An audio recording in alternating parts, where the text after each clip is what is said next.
We are lucky to be joined here by a longtime Titans writer. He used to be with the Tennessean, now, of course, with the franchise itself, with the Titans, and probably the most well-known writer for the Titans for a very long time. That's Jim Wyatt. Jim, glad to have you on. Appreciate you having me on. Always glad to have you, Jim.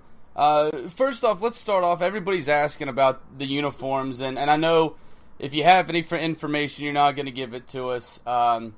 But I wanted to talk to you about the whole spectacle, the concert, and bringing all the former players and players in to do this. We've really never seen a franchise do this, kind of big spectacle around a uniform release, and it seems like it's going to be a really awesome event. What all went into the planning, and how did this kind of come about? Do you know?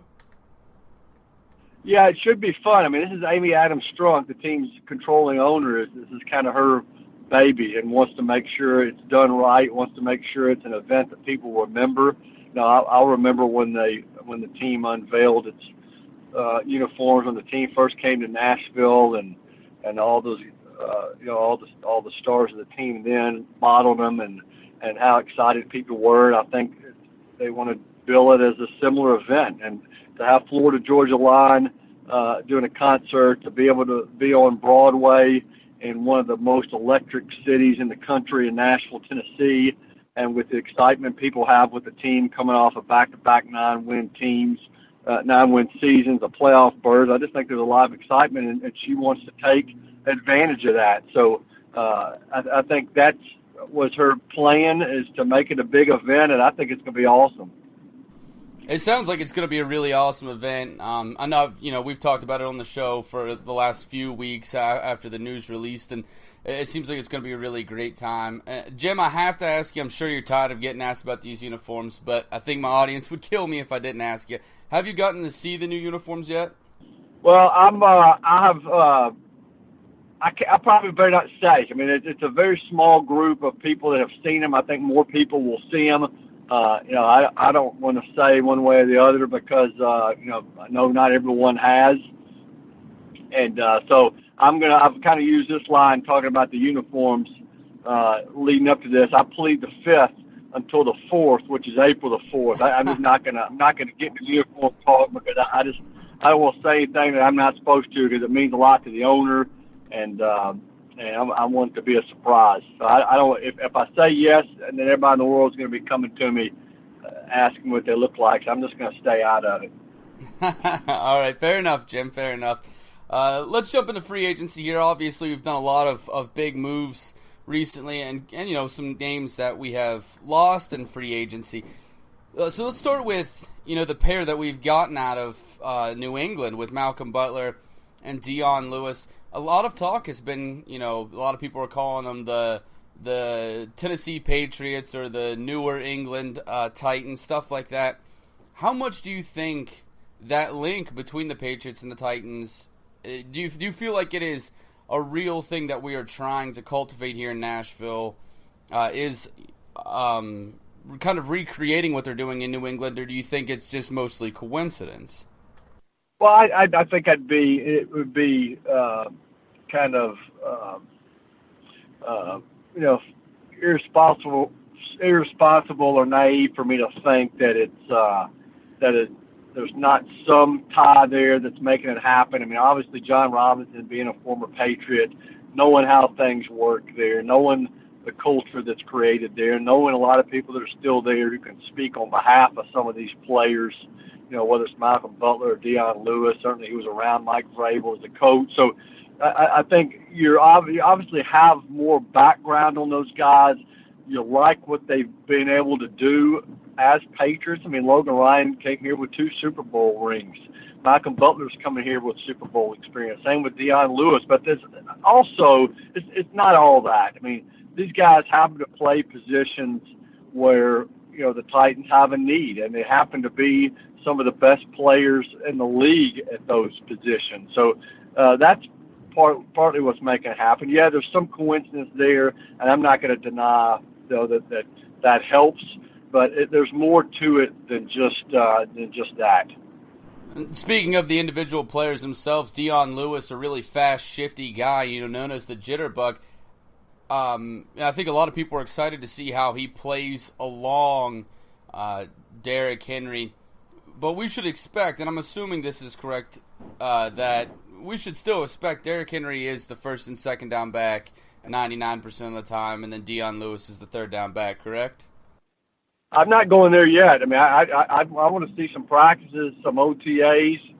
I don't think they brought Dion Lewis in here just to be, a third down guy. I mean, he's got too great of a skill set, so he can run the ball. I mean, when he's had an opportunity, he's put up some good yardage totals. So I wouldn't dismiss him as just being a nice, complementary piece. I mean, I think that's going to play out in time. And Derrick Henry is going to get an opportunity. He's going to get a lot of carries, but I don't think Dion Lewis would have come in here if he thought he was just going to be a nice piece of the puzzle that would be out there on a handful of snaps. I mean, I think he's going to be a big part of the offense moving forward along with Henry. They're both going to play.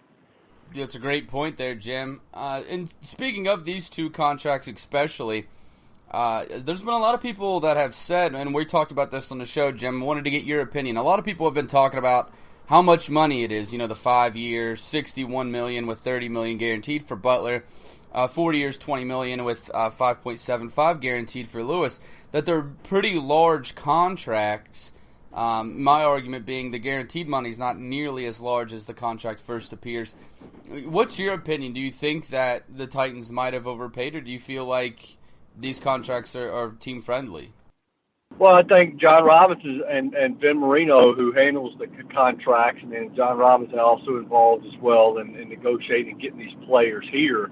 I think he has proven that he's done deals that are not putting the team in a position where they're stuck with the players. All you got to do is look at DeMarco Murray's contract. When it came time for them to go in a different direction, his money came off the books. They weren't stuck with a big cap hit. And if you look at, and I'm not going to get into the specifics of these deals, but I've certainly seen out there maybe the way they're structured and they're done in a way where I think the team will can make decisions based on how things are going a couple of years in. Both sides are looking for fair deals. The Titans want to get as much out of Dion Lewis and Malcolm Butler as they can. I think they will. I think both those guys are going to make a big impact and are going to do things they're going to want to make the team keep them around for hopefully the life of their contracts. Speaking of free agency and a big name that's out there, obviously Ndamukong Suh has been traveling around meeting with teams, obviously met with the Tennessee Titans, and it appeared with the releases that we were making with Carl Klug, Sylvester Williams, that we were making room for him. Has there been a lot of talk about Suh around there? And because there's a lot of teams in the running, he seems like he's going to take his time. How comfortable, I guess, does the team feel about getting a player like him? Well, they're obviously interested. That's why they brought him to town and spent time with him. He's the top free agent, I think, that's probably still on the market, and one of the bigger names that's come through here. I think people read too much into those early departures you talked about. I mean, releasing Carl Klug and Sylvester Williams, wasn't done to pave the way for Suh. I mean, they were, those moves were done because of their contracts and production, projected production moving forward.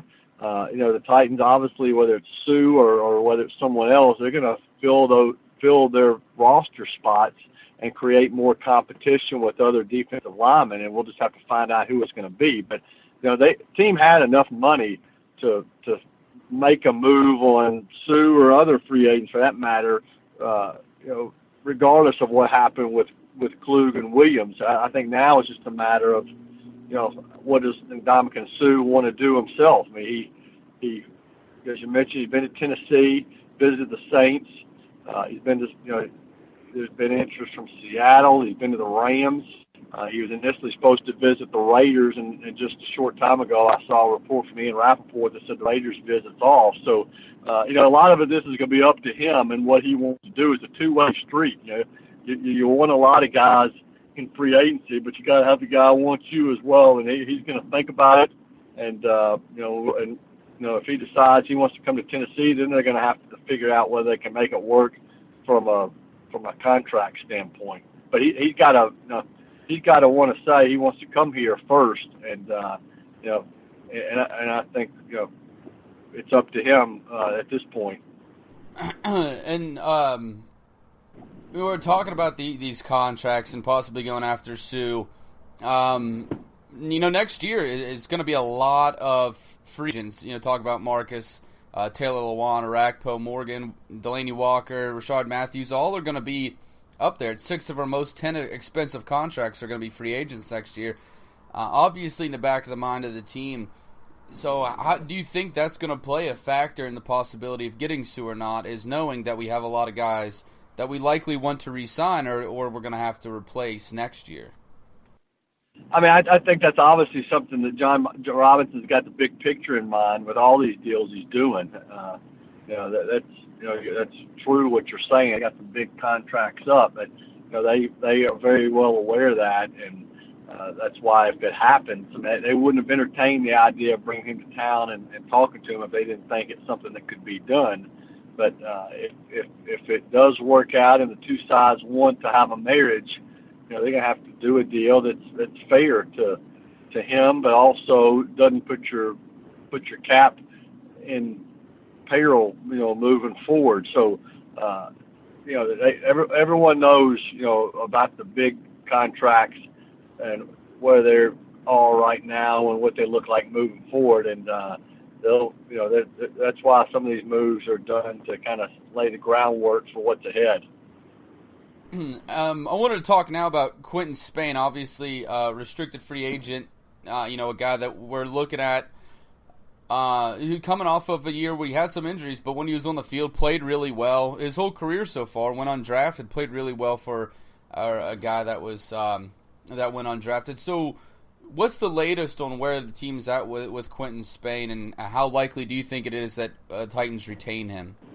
Well, they made a tender offer to him, and now we're going to see if other teams make a run at him. I mean, if things stand as it is, he'll come back on a 1-year tender, and compete for a starting spot again. I mean, obviously they locked up Josh Klein with a long-term deal. Jack Conklin, Taylor Lewan as the tackles, Ben Jones back as a center. If another team comes at Spain and makes a run at him and gives them a big contract offer, the Titans will have an opportunity to match that if they so choose, if they choose to take that route. So there's still some uncertainty regarding Spain because you just don't know what other teams are going to do with him. And again, if they make an offer, then the Titans have to decide how they want to handle it, whether they match it or whether they think they can find someone else in free agency or in the draft. I mean, I still think that's a position, no matter what happens there, that you've got to look at in the draft for depth and for the future. I wanted to talk, too, about Eric Decker, a guy that we brought in last year, obviously a really good wide receiver, nearing the end of his career. He's a free agent now. Rumor has it he's visiting with other teams.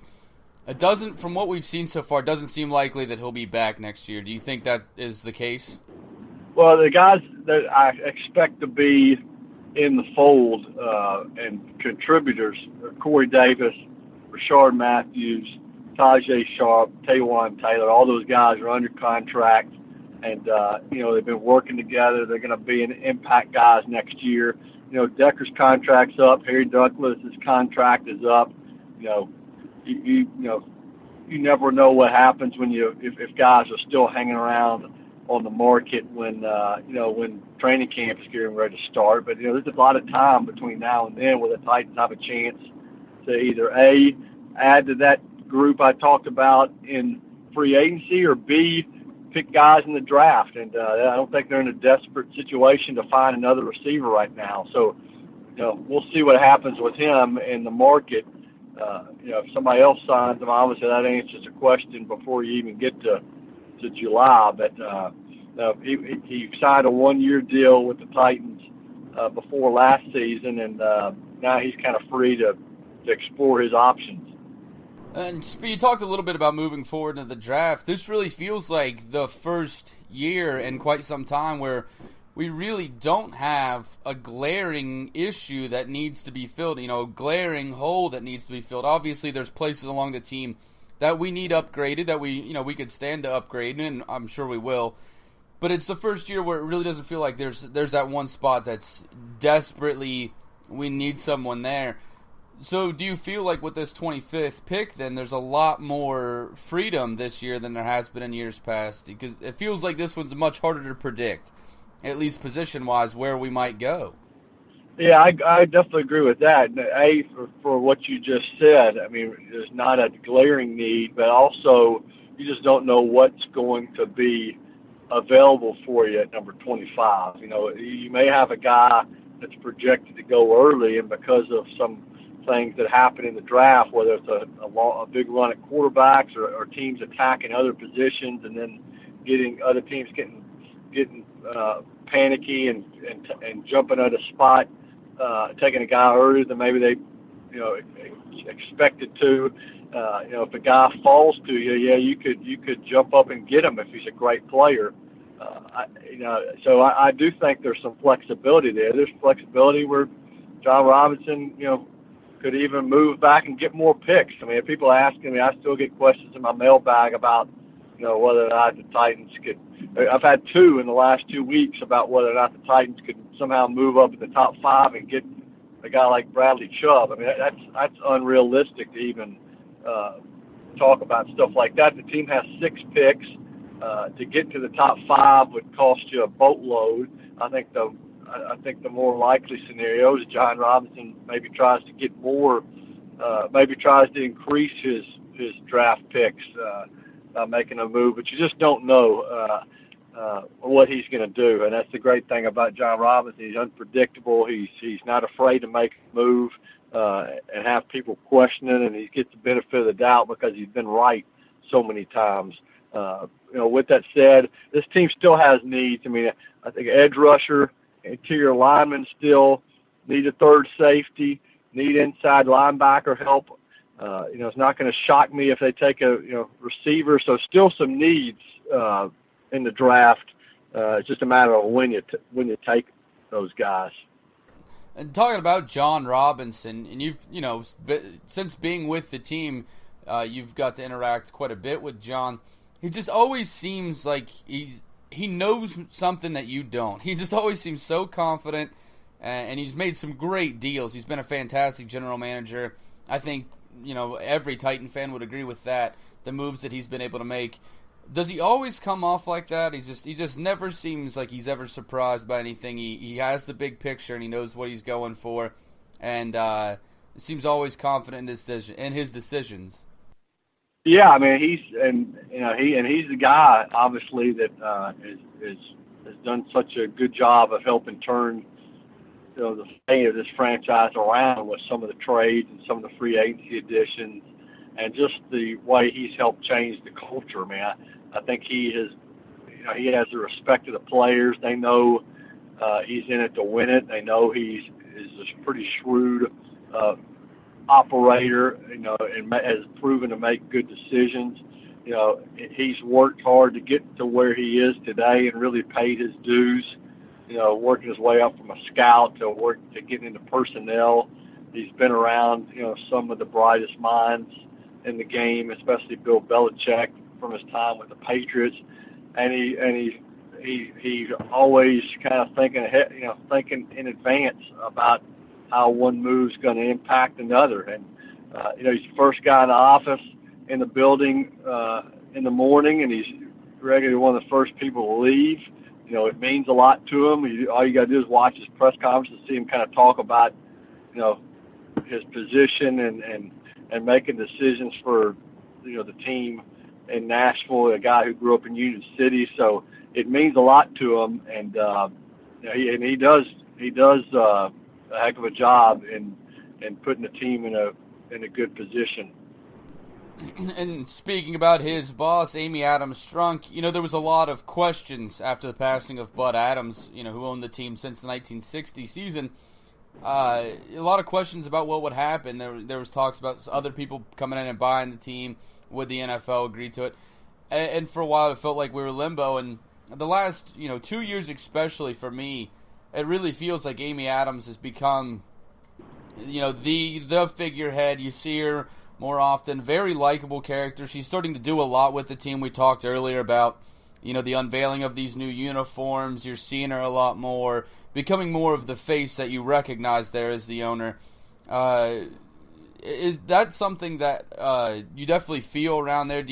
It seems like she's more of a presence in the last couple years than she was, I guess, in the early times after Bud's passing, and it really feels like a strong leadership has formed over the last few years. Does it feel like that now that you're spending more time around the team, obviously working for them? Yeah, but initially it was Tommy Smith who was kind of running the show there for a while, and that's why she wasn't out there as much, because she was a part of the ownership group, but she wasn't the chief decision maker. And then when I was still working at Tennessee, I remember when that kind of change in power and decision making took place. And ever since she got behind the wheel and the family put the trust in her, things have changed. I mean, she's made tough decisions on general managers and coaches. She's helped be a springboard for changing the roster. She's been responsible for changing the look inside the facility, whether it's the locker room or the weight room or work that's been done all around the facility to change its appearance. The stadium looks different now, with a lot of improvements having been made, and now the uniform's changing. So, and she's been very active, not only in the national community and getting out and meeting the fans. At these owners' meetings, she's there interacting with the other owners and being involved in big decisions across the league. She's a part of the Hall of Fame, committee.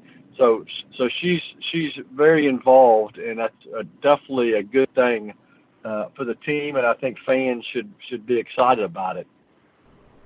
Absolutely, and I definitely agree. I think most fans now are pretty sold on Amy Adams.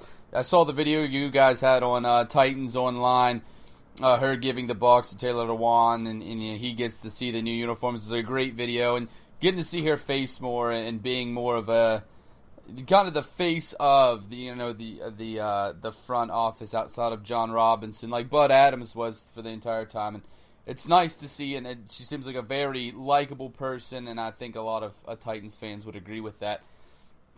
Moving on to the next thing here, Jim. Do you perceive now that when Sue's still up in the air, we've talked about Ndamukong Suh, do you feel like there's anybody else out there, like a bigger name guy that we're going after? Do you think that it's either Suh and that's kind of it? Because it's starting to feel like it's Suh and that's kind of it. And there's not a lot of big names left, but there's a few guys out there. Do you think the Titans will go after anybody else or no?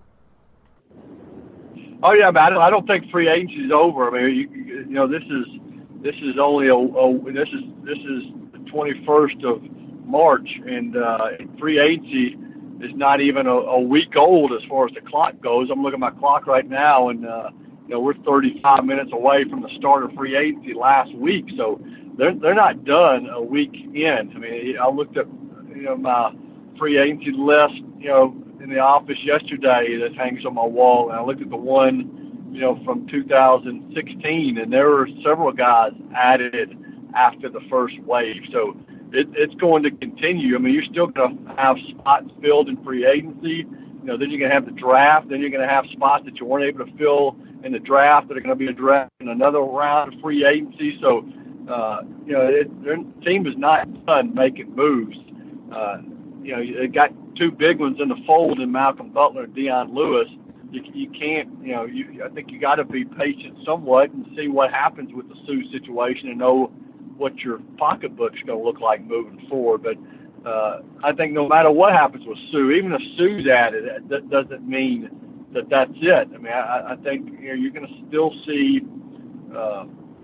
other positions addressed. How big of names those are. I mean, I don't think names are not necessarily what wins championships. I mean, you gotta identify fits, and not only on the field, but guys that fit in the locker room, and that's going to continue. That's a great point as well. Out of the guys, real quick, that are still, free agents, we haven't really decided if we're going to make a move on them or not. Is there anybody in that list do you think it's likely for the Titans to keep, or do you think there's anybody that the Titans definitely won't go after? Names like, Eric Walden, Harry Douglas, Brian Schwenke, Bryce McCain.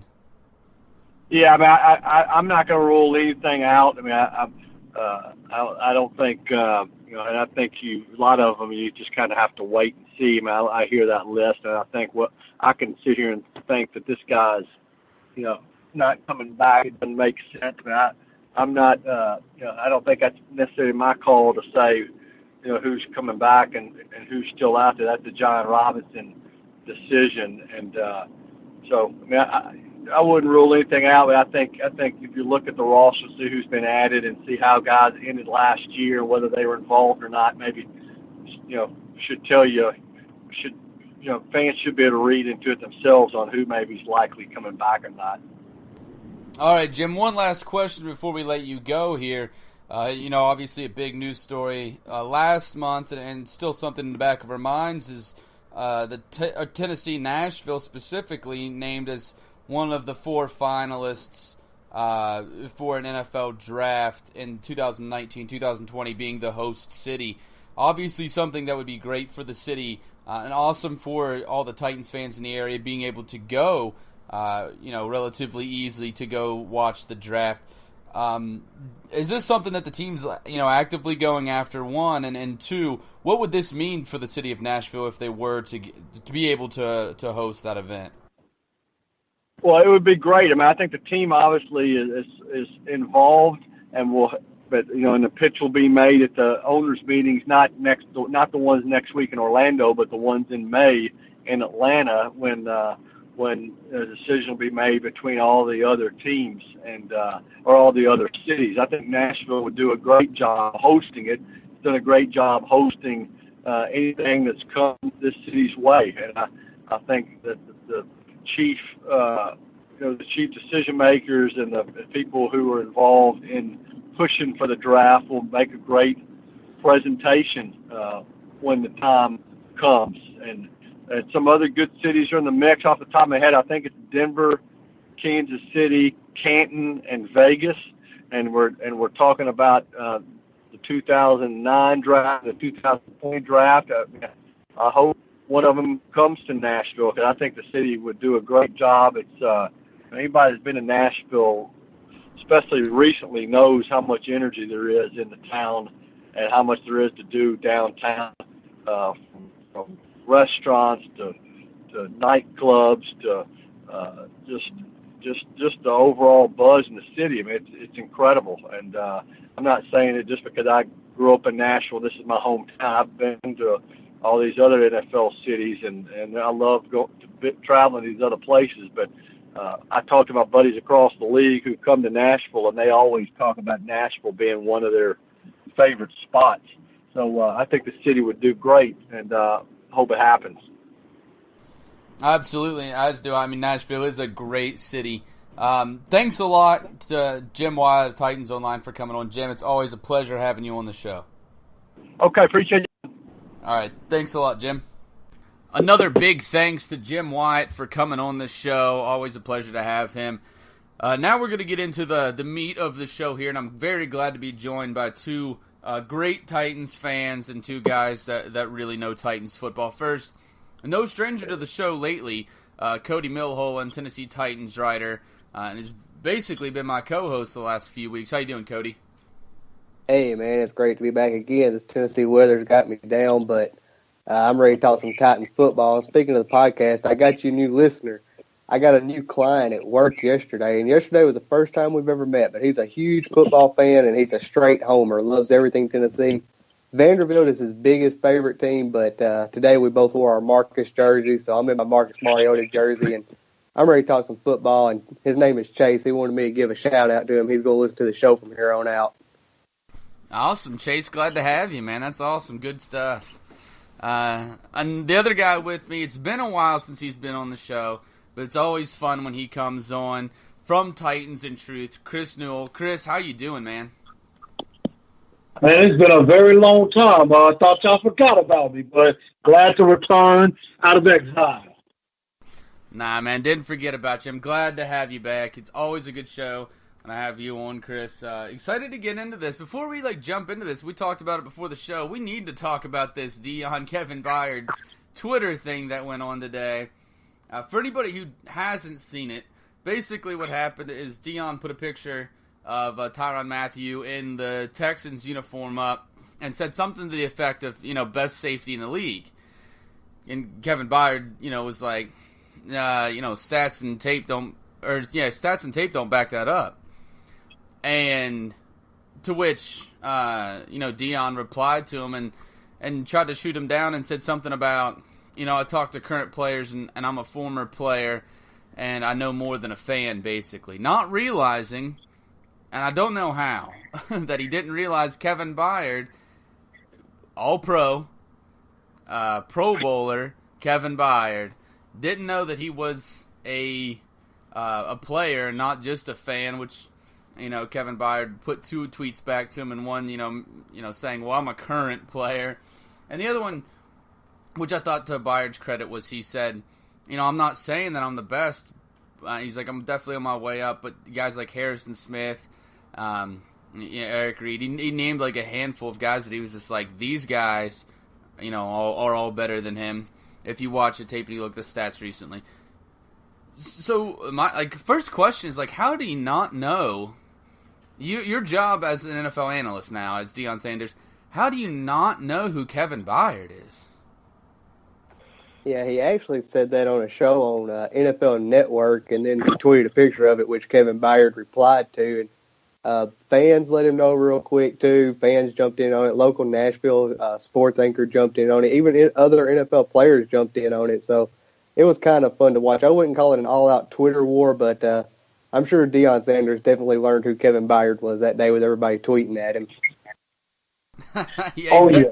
Not making that mistake again, that's for sure. Oh, and I would like to add a little bit more to it. I mean, truth of the matter is, Kevin Byard now, for what I've heard, he's put that as his lock screen on his cell phone. So he's going to see that message a lot, and that's just doing nothing but motivating him even more. So, I mean, Deion, man, I have respect for you, but what the hell were you thinking? Jalen Ramsey, a division rival, even come to Kevin Byard's defense, telling him that, hey, you are one of the best. The tape backs that up and whatnot, and telling him to keep his head up. And which Byard replied to a fan who was wondering why a division rival would come to his defense, and basically Byard said they had the same agent and the same mindset, so they're boys. But still, it's kind of like the NFL is a brotherhood now. Well, I mean, you see it throughout all sports. Greatness recognizes greatness. And to say, as much as we hate the Jags, Jalen Ramsey has been great. I mean, there's no two ways about it. That's why we hate him so much. It's because he's good. No one really hates the crappy players. I hope Blake Bortles is a Jaguar for life. I mean, you don't hate on the crappy players. You hate the really good ones. And Jalen is a really good one. One point, though, is he is a first-team All-Pro. He was a Pro Bowler this year. And I know he hasn't been in the league very long, but definitely making some waves. 8 interceptions last year. He had an incredible year. So how do you not know there? But the other thing, too, is he's verified. He has the little blue circle, or the little blue bird, whatever it is, with the check mark. It's a verified account. So if it was verified, he's talking to you about football. Wouldn't you at least look and be like, wait, if I don't know this guy's name, but he's verified, maybe he's a player? That also came to mind with me. It was how would you, that would even slip you up. Deion obviously wasn't thinking at all when he saw it. I mean, that was obviously a tweet, and I'm sure that he's regretting it now. Wherever he's at, I'm sure he's like, man, I shouldn't have said that. Well, to be honest with you, he did put out another tweet several hours after it all settled saying something about I'm ignoring y'all and that's a blessing, or I'm ignoring y'all and that's my gift to y'all, or something to the extent of that, hashtag truth. And it just got me to thinking you can say anything in hashtag truth to make it right. The grass is blue, hashtag truth. I know that's right. I know that's right. And I mean, you know, like you said, not only is it Jalen Ramsey coming to his aid, other guys, Casey Hayward, Eric Weddle, have all come to Kevin Byard's aid as well. So, I mean, all of this is just making Deion just look pathetic. Because, I mean, he basically was coming out saying, well, you're looking at who the writers tell you who the best is instead of the players on the field. I'm thinking, and I heard this on another show, and I agree with it because they were saying, well, Deion, didn't you get in the Hall of Fame being voted by writers? I mean, that's a great point too. I don't know. I just don't know how your job is to cover the NFL. Your position, you played corner your entire career. Like, you play in the secondary, which is like where this guy has been super successful. This isn't Curtis Riley. Like, if it was Curtis Riley or someone to that level, I didn't know who he was, you'd be like, well, I mean, how many people outside of Nashville know who Curtis Riley is? You know, it's not that big of a name. But Kevin Byard's definitely made a name for himself in this league. And the short time he's been here, definitely made a name for himself. It was like, whoa, what an idiot. Like, you know, it first came to my attention. Actually, one of my buddies who's a Patriots fan sent it to me. So I went on Twitter and I read through the entire argument this morning. And it just blew my mind. I actually checked if it was a real Deion Sanders account. Because I was like, there's no way he said this. But, you know, lo and behold, it was. I got one last thing to say about it. This even went across seas. There's a fan club group at TTU too. I'm not sure exactly what they do, but they call themselves the Irish Titans, and it's for Titans fans in Ireland. They dug into Deion's past, and at one point, Deion said that he believed Terry Robisky was going to be somebody that nobody knows right now, but he's going to end up being one of the best head coaches in the NFL. That Deion believed that he was kind of unknown, but he's going to be really good once people start realizing who he is, and that's Terry Robisky. Come on now. Yeah. I mean, it even gets worse than that. I mean, all of that, he basically said it's a shame that Terry Robisky isn't getting a head coaching look. I mean, are you serious? That told me that Deion Sanders has not watched one Titan game at all. I didn't even see that. This is news to me. That's awesome. I mean, that's all. You see all this stuff all the time with, you know, Skip Bayless and Stephen A. And probably the two most, like, easy to hate. Like, you know, you can have your opinion about them, but they're the easiest guys in sports journalism to hate. And you see all the time where people repost, like, some of the claims, especially Skip Bayless and I feel like this is on that level of, like, you know, you see back when, like, Skip Bayless is like, you can't miss on Manziel. Like, that's claiming Terry Robisky needs to get a head coaching job in the NFL was that level of bad. I mean, that's terrible. I didn't even know that. That's definitely, man, that's awful. That might be worse than not knowing who Kevin Byard is. That might be worse. I think that's a lot worse. I'm going to put up a Twitter poll as soon as this show comes out. What is worse for Deion Sanders? Is it not knowing who Kevin Byard is when your job is to cover the NFL, or thinking that Terry Robisky was the future of the NFL? I'll put that one out and see what everybody out there thinks. So definitely look for it at TTU Podcast on Twitter. But let's move on, guys. We have a lot to talk about here. We're going to cover free agency. It's been a couple weeks since we've had a show. A lot has happened, so we're going to get into it. First, the people that we were able to retain. David King, we got on a one-year tender. And then two are bigger names. Daquan Jones, 3 years, $21 million contract. How do you guys feel about us keeping Jones? Do you think it was the right move? I'm all right with it. You know, I don't think he's ever going to be this flashy superstar type player along the defensive line, but he's a solid play guy, comes to work, does his job, very good against the run. I think he's a little bit underrated there. He's not going to be the pass rushing specialist, but he's going to be a guy that comes in, does his job, and gets it done. Yeah, I second that. I mean, I just think this was just I mean, it wasn't something that's just splashy or exciting, but I think this was just a very, very solid pickup. I mean, 3 years, about $21 million. That's around $7 million a year. So I just think it was a very, very solid pickup. I would grade it like a B. Very good running and on the run game. And I mean, he was, coming to his own in the pass rush. He had about 3.5 sacks before he got hurt against Indianapolis the second time. So, I mean, I think it was just a very, solid, keep on that. And, he's very versatile, so he could play either the defensive end spot or he could play the nose spot in the middle. So I thought it was very solid. Yeah, I mean, going into free agency, I wrote everybody that I thought was a must-keep, you got to get rid of, and then guys I was on the fence. And he was one of my on-the-fence guys, but when you see what happens right after that, and we'll talk about this later, Carl Kluge's gone, Sylvester Williams is gone. You need to keep somebody. It's not like we can go into the draft and just draft 6 defensive linemen. We have other spots that we need to grab guys at. So, definitely you got to a point where you had to keep somebody. If you're going to keep somebody, I think it had to be either him or Kluge. And, given their age, and really, you touched on it, Chris. I felt like this year, for when he played, was his best pass rushing year. I mean, he looked really good in a lot of games, at getting to the quarterback. He looked a lot faster, I thought, this year than he did in years prior, coming off the edge. So I think that, that definitely played a factor in it. Now, I was impressed with Daquan Jones this year, like the step up that he made. His game definitely got better. Now, the injuries limited how much time he was on the field, and that obviously sucked. But I thought, when he was on the field, he played really well. Better than what he has in the past. So I thought it was a pretty good signing. You have to keep some people.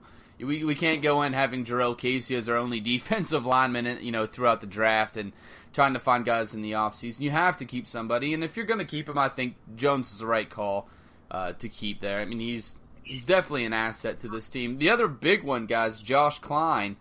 Another guy I had on the fence about a 4 years, $26 million contract. How'd you guys feel about this?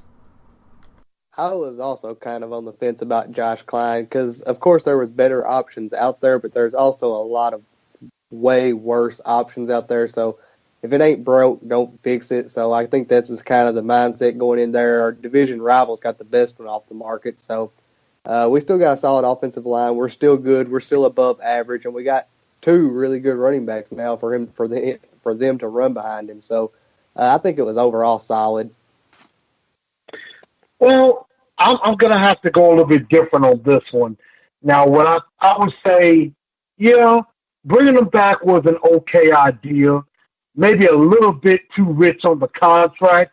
I mean, I think we could have did a little bit better than bringing back Josh Klein. I thought for most of the year he was the weakest link of this line, but I know Jim White has said this in the past, and maybe some others have said that maybe Josh Klein is a better fit for the zone scheme that we're going to be heading into.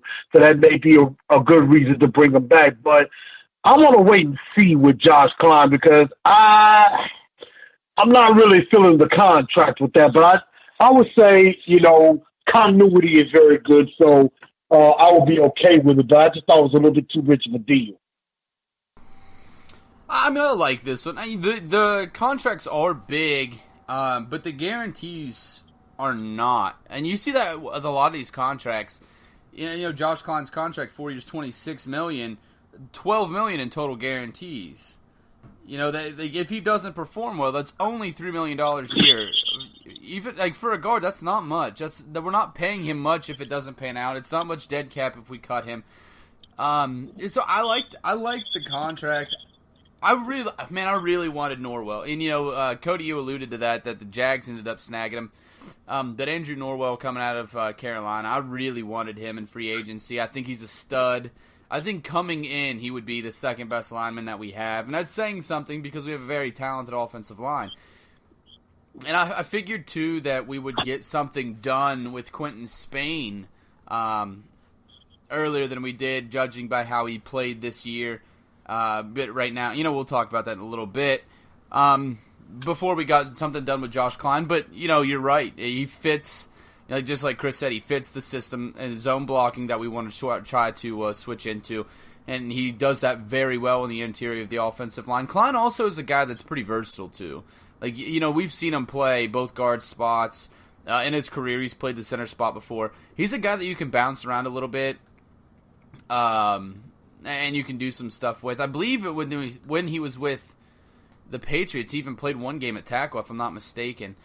He's a guy that can move around your offensive line. He's a great backup piece to have, I think. So I think if we're going to go in with the idea of we're drafting somebody, that's great. If not, you're still, if you get Quentin Spain back, you're still going to have a top 10 offensive line. Like, we were top 10 offensive line last year. I think this scheme we're moving into is going to benefit our interior offensive linemen. It's only going to help them out. And I think on the edges we have two studs, although Klein was a liability, and that hurt Jack Conklin this year. I think that's evident when you watch the tape that his play hurt Jack Conklin. And Jack Conklin's year wasn't nearly as good, and I don't think that's his fault. I think it was covering for Klein a lot of times. But, we'll see what happens. I don't think it was a bad signing. I'm definitely not in love with it. I like the Jones signing more than I like the Klein signing, for sure. But if I put a grade on it, like Chris did on the last one, I would say probably like a C. Like, I'm not mad about it. I'm not happy about it. It was an all right. And, the contract's not that bad. It's okay. But moving in, we got a lot of players that we got rid of. Guys like Eric Weems, Sylvester Williams, who really had high hopes. He was really bad in Denver, was really bad for us. So good riddance there. Matt Castle, which, has been long overdue. Denora Cersei now gone. Two guys I really want to touch on, though. First one, and it's just for me, is Carl Klug. Had really become like the patron saint of Two-Tone Uncensored at one point. We talked about Klug all the time. He's a guy that's not overly talented, but he's just all hustle, all heart, great work ethic. He's the kind of guy, like, as a football coach, that you just love to have. You love to have a Carl Klug somewhere on your team. He's not a guy that's going to blow you away with his athletic ability, but he's a guy that's going to try harder than everybody else. And that's what has extended Carl Klug's career as long as it has been. The analyst part of me, that's looking at this as dollars and cents. This is a business. It makes sense. It makes perfect sense. But, the guy that loves Klug, I guess the more emotional part of me, it sucked to see him go. I really like Carl Klug. And then the other one, obviously, DeMarco Murray, who, this one, another one that makes perfect sense. You have to. You can't pay two running backs this amount of money. You can't pay a running back that's obviously going to be your number two running back this amount of money. The injuries last year, I think, had a lot to do with it. And I don't think that he's done. I think that he still has a year or two left in him as a feature back, and I really think someone's going to land a really great running back. But, it made sense to do it when you're doing it. But, he came in to Nashville, had one really fantastic season with us, and had another season where he was injury-riddled, and but still, out there competing. He's a guy that I really like, and I'm glad that he was a Tennessee Titan for sure. Definitely sad to see him leave, just because we liked him, but it makes sense, And what are your guys' thought on these two? When it comes to Carl Klug, I was kind of upset about that one. The DeMarco Murray one, we've seen it coming. Me and you have been talking about it for months now, but Carl Klug, I've always called him the lumberjack. He just looked like a lumberjack to me. He was just so relentless is how I describe his play. He was just always coming with a lot of effort. He'd always catch my eye whenever he was on the field. He'd just always catch my eye. He was always fighting, always working, always playing with a lot of effort. But DeMarco Murray, he did some great things for the franchise. I was happy we had him. I was happy with him being here. But at the end of the day, it just didn't make sense to keep him. It would have really stunted Henry's growth, I believe, if we kept him around. Yeah, when it came to DeMarco Murray, I definitely hated to see DeMarco Murray have to be cut, but I understood why. Because, like you said, Cody, it's, time to get the backfield of Derrick Henry. We gotta see what we have with him. And Carl Klug, I was sad to see him go too, because I mean, he was the guy that you bring your hard hat to work. You bring your hard hat to work, and you just go in and work every day. I mean, Carl Krug is like one of us, mate. You know, basically the regular go-to-work kind of guy, works his tail off, and just does the little things that really matters. And so to see him go, I hated to see it happen. I think he's the guy that we could have kept around, but I think I believe Dean Pease like more bigger defensive lineman, and I think Carl Krug was about maybe right under 290 or under 280. So maybe he wasn't big enough for that defensive line.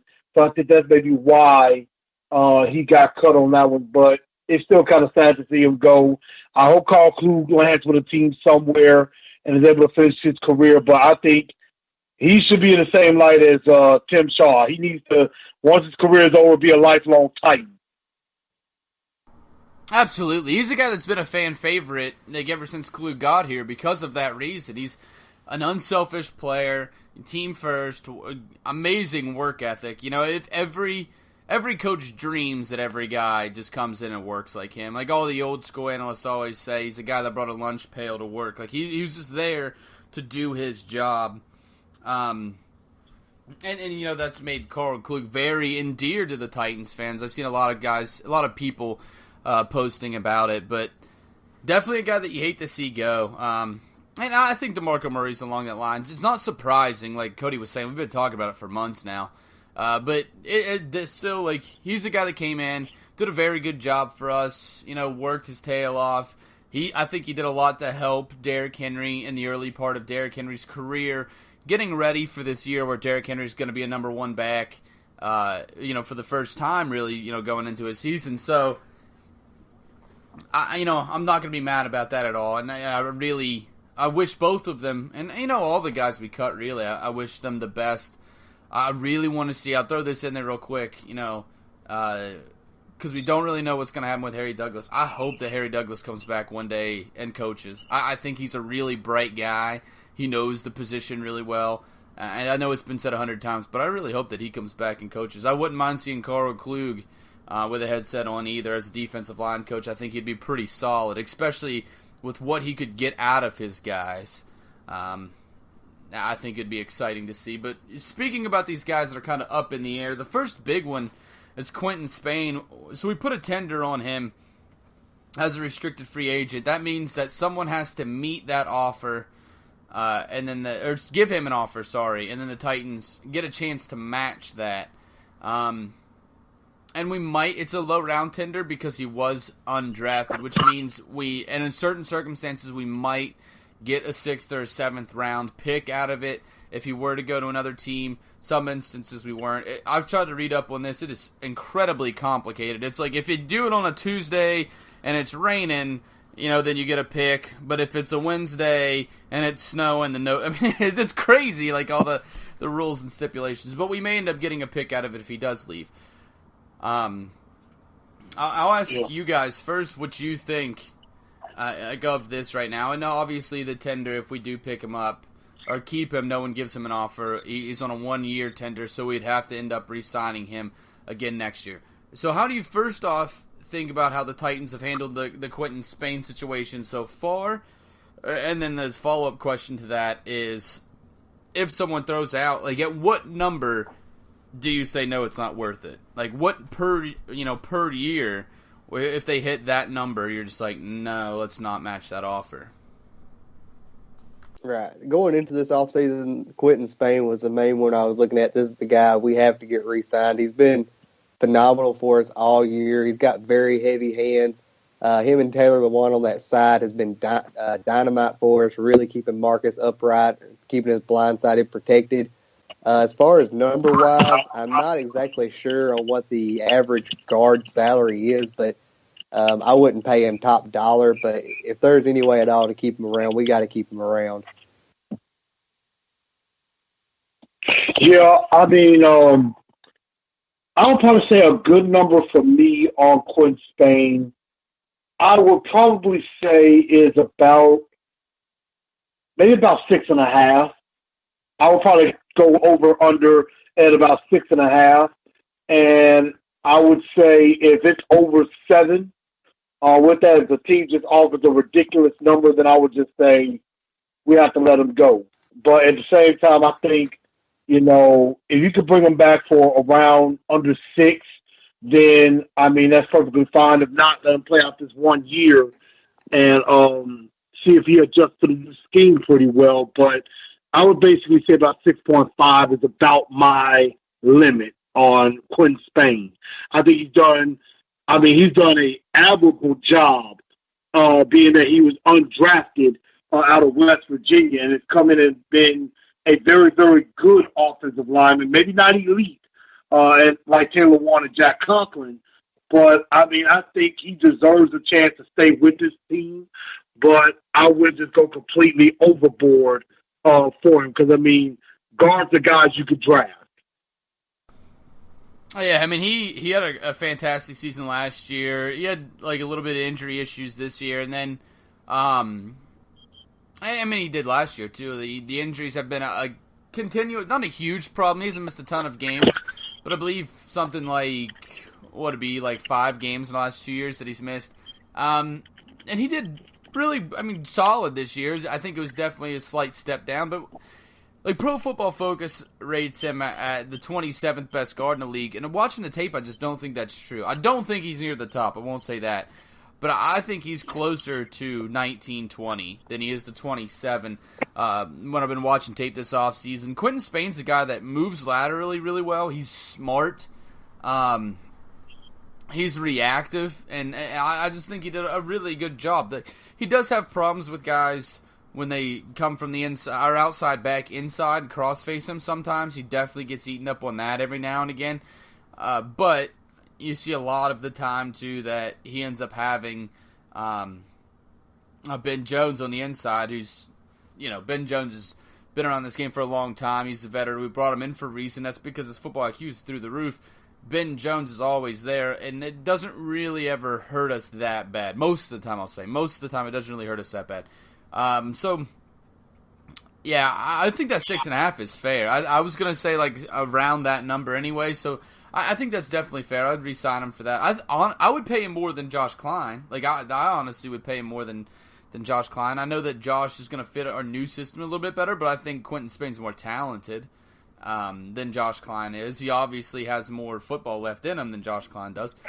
So I would pay him more than that. I honestly thought that we would try to get a long contract done because I kind of have this fear that we're going to let this go. Quentin Spain's going to have a really good year in 2017, and then he's going to be expensive to re-sign next year. And we'll talk about this later, but we have a lot of big names that are going to need contracts next year if we want to keep them.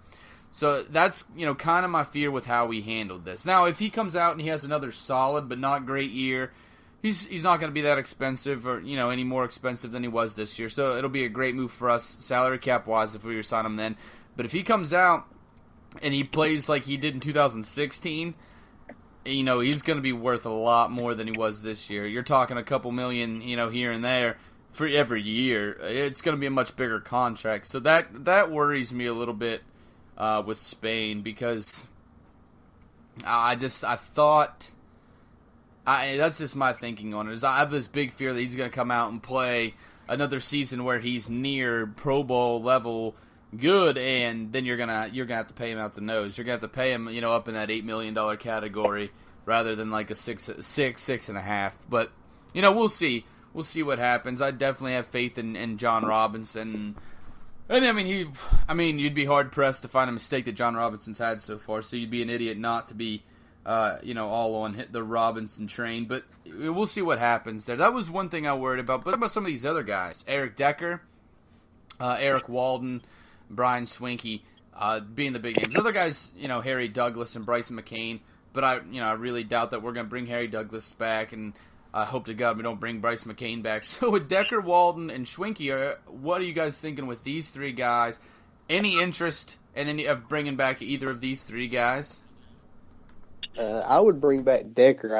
It don't really look like it's going to go that way right now. But I believe we need 2 more wide receivers, and I would prefer them to be veterans than I had going towards the draft. That would give us an even split if we went 2 veterans. It would give us Rashard Matthews and those 2 veterans and the veterans. I know Tajay Sharp is going into his 3rd year, but he missed all of last year, and I wouldn't consider him a veteran just yet. Brian Swanky, it really depends. I'm not sure how that guy that we drafted really late last year, Corey Levin or something like that, I'm not sure how he did on the practice squad or in practice. So Brian Swanky is solid depth, but I think it really depends on that guy that we drafted late last year and how his progression's coming along. Yeah, and I definitely I think Eric Decker, the ship has sailed. I don't see him coming back. Brian Swinkie, I think for cheap, if for some reason, if he's still available after the draft and we're not able to get a good guard or a guy that can play guard and center in place, maybe I could see him coming back. I am interested to see what Corey Levine and Brad Seaton both bring to the table, especially now Brad Seaton, now that Jack Conklin may miss some time. So this might be a chance to, put him up the depth chart, maybe with Dennis Kelly. So I could see that. I mean, I would say low light $2 million, if not less, for Brian Swinkie. The guy I think that could come back out of the 3, I want to say it's Eric Walden, because Eric Walden, although he didn't put up great numbers, he wasn't terrible either. He did do a few good things as far as helping in the pass rush and relieving Iraq Paul Morgan some. So I think Eric Walden of the 3 probably has the best chance to return. Now, as far as Harry Douglas is concerned, yeah, if he comes back like as an assistant wide receivers coach, I'm good with that, but not as a player on this team. And if I hear anything remotely close to bringing Bryce McCain back, I'm sorry, I might start a Fire John Robinson thread right then and there, because I would be like, that is the dumbest thing you could possibly do. Now, I also believe, as one has said, our John is an awesome John, don't get me wrong, but yeah, you do that, I'm going to really have some serious questions. That's funny, man. I would agree. Out of the 3, I think is most likely. I think it's Eric Walden. Out of the 3, the one I want the most is Eric Walden. 4 sacks last year coming out of our off the bench, I should say. I thought he did a really good job. His sack numbers coming out of Indy, I think a lot of people saw that number and went a little crazy. I knew he wasn't going to reproduce that. That number's not what Eric Walden's. I can't say he's not capable of it, because obviously he did it, but it's not going to be an average for Eric Walden. It's going to be an outlier season. But what he did for us last year is, coming off the bench, he was able to get in rotation, so Morgan and Arakpo didn't have to set on the field constantly. He played on both sides. He did a good job. 4 sacks, a lot of pressures. I thought he was a disruptive player when he was on the field, and he did a lot to help out his starters, which is exactly what you should do on the bench, is give them a break and still be able to produce some. And I think he did a good job of that. I'd definitely be in favor of bringing him back. I thought he had a good year. Schwinkie, if he's really cheap, and we want the depth, like he can play. That's the thing that keeps Schwinkie around, is he's versatile. Because he's not very talented, but he's very versatile. He can play the center position and both guard spots very easily. Like, he's decent in those spots, but he's just not very talented. He's kind of easy to beat. Once guys figure him out, it's normally a long day for Brian Schwinkie. As for Eric Decker, I'm feeling like everybody keeps looking at wide receiver. I don't think it's as big of a need now. I think a lot of people think it's a lot bigger of a need than I do right now. I'm looking at Corey Davis, so I think he's ready after what we saw in the playoffs to step into that number 1 role. And then this year he'll be able to spend a lot more time. Obviously, right now out there spending time with Marcus, getting used to that. And he didn't get to do that. If you remember the offseason, Marcus spent some time injured. Corey spent some time injured. So he never got to build that chemistry until he came back from injury, halfway through the season. Then it's really hard to be able to get the time outside of Sundays to really get. They practice like once or twice a week during the season. It's hard to get that rhythm going in the middle of the season. You have to do it in the off season. He's doing that. So I think he's going to be your number one. You know, you're going to have Matthews. You're going to have Tajay Sharp. You're going to have... oh, damn, I'm blanking on his name right now. What's his name? Taywan. Jesus. Taywan. Couldn't even think of it. Taywan Taylor. It's been a long day, guys. But you're going to have Taywan Taylor. I think that's your core right there. I think that you play Davis and you play Matthews on the other side. And then I think you play Taywan in the slot. And then you bring in Tajay for Taywan in certain circumstances. And you use him in 4 wide receiver sets. And I think that that's okay. You know, you might draft some depth, see if you can't find a 6th or 7th round guy that is going to be, you know, really good. And if he's not, whatever, it's a 6th round pick. But with that, and then you still have Delaney Walker, you still have Jonnu Smith as his backup. I think you're pretty much set. I don't think we need to draft high on a wide receiver. I'd say anywhere above the 5th round. I wouldn't expect. I don't think you need to go out and grab one where we're sitting right now. So, as much as I think Eric Decker's lack of production last year, let's start off with that, wasn't his fault. Like, that was the system's fault. I think he could be very productive in a system. I think he's a touchdown machine, and we didn't use him like that. You know, you look at his touchdowns last year, I think a lot of people were like, oh, he didn't do it. But you look at how many times he was targeted in the red zone, and you're like, well, yeah, no shit, he didn't do it. So that's not his fault. I wouldn't be mad if we brought him back, but I just don't think we need to. So I think he's obviously. I think it's very likely he's not going to play with us next year. And I think if I was the general manager, I'd probably make the same call. Yeah, and I mean, I want to add one other thing to that. See, I think a lot of things was the system's fault. Because, I mean, I'll say before it again. You know, if you have one person struggling on offense or 1 or 2 people struggling offensively, then you could probably take a look and say, okay, that player needs to step up. That player needs to get it together. But if you have multiple players for like almost an entire unit that's struggling, it's a little bit more than that. So I think a lot of that was on Terry Robusky, as I like to call him, being the big-time issue with that. And, I mean, I think with, you know, that's why I'm glad that I saw with, you know, Marcus working out with the other receivers and everything like that. That is building continuity. So I don't see us drafting a receiver until after the 4th round. Heck, I don't even see us drafting a tight end until maybe after the 3rd or 4th round either. So I don't know why, like, for example, Tommy Shea, for like the 2nd or 3rd time in a row, has us picking a tight end in the 1st round of the draft. That's crazy. Yeah, it's something I've never understood either. You know, we have Delaney Walker's obviously your de facto starter. Jonnu Smith looked really good in limited time last year, so I didn't understand that either. I do think, and you know, we can touch on this for a while, talking about the draft before we talk about some of these guys that we have signed.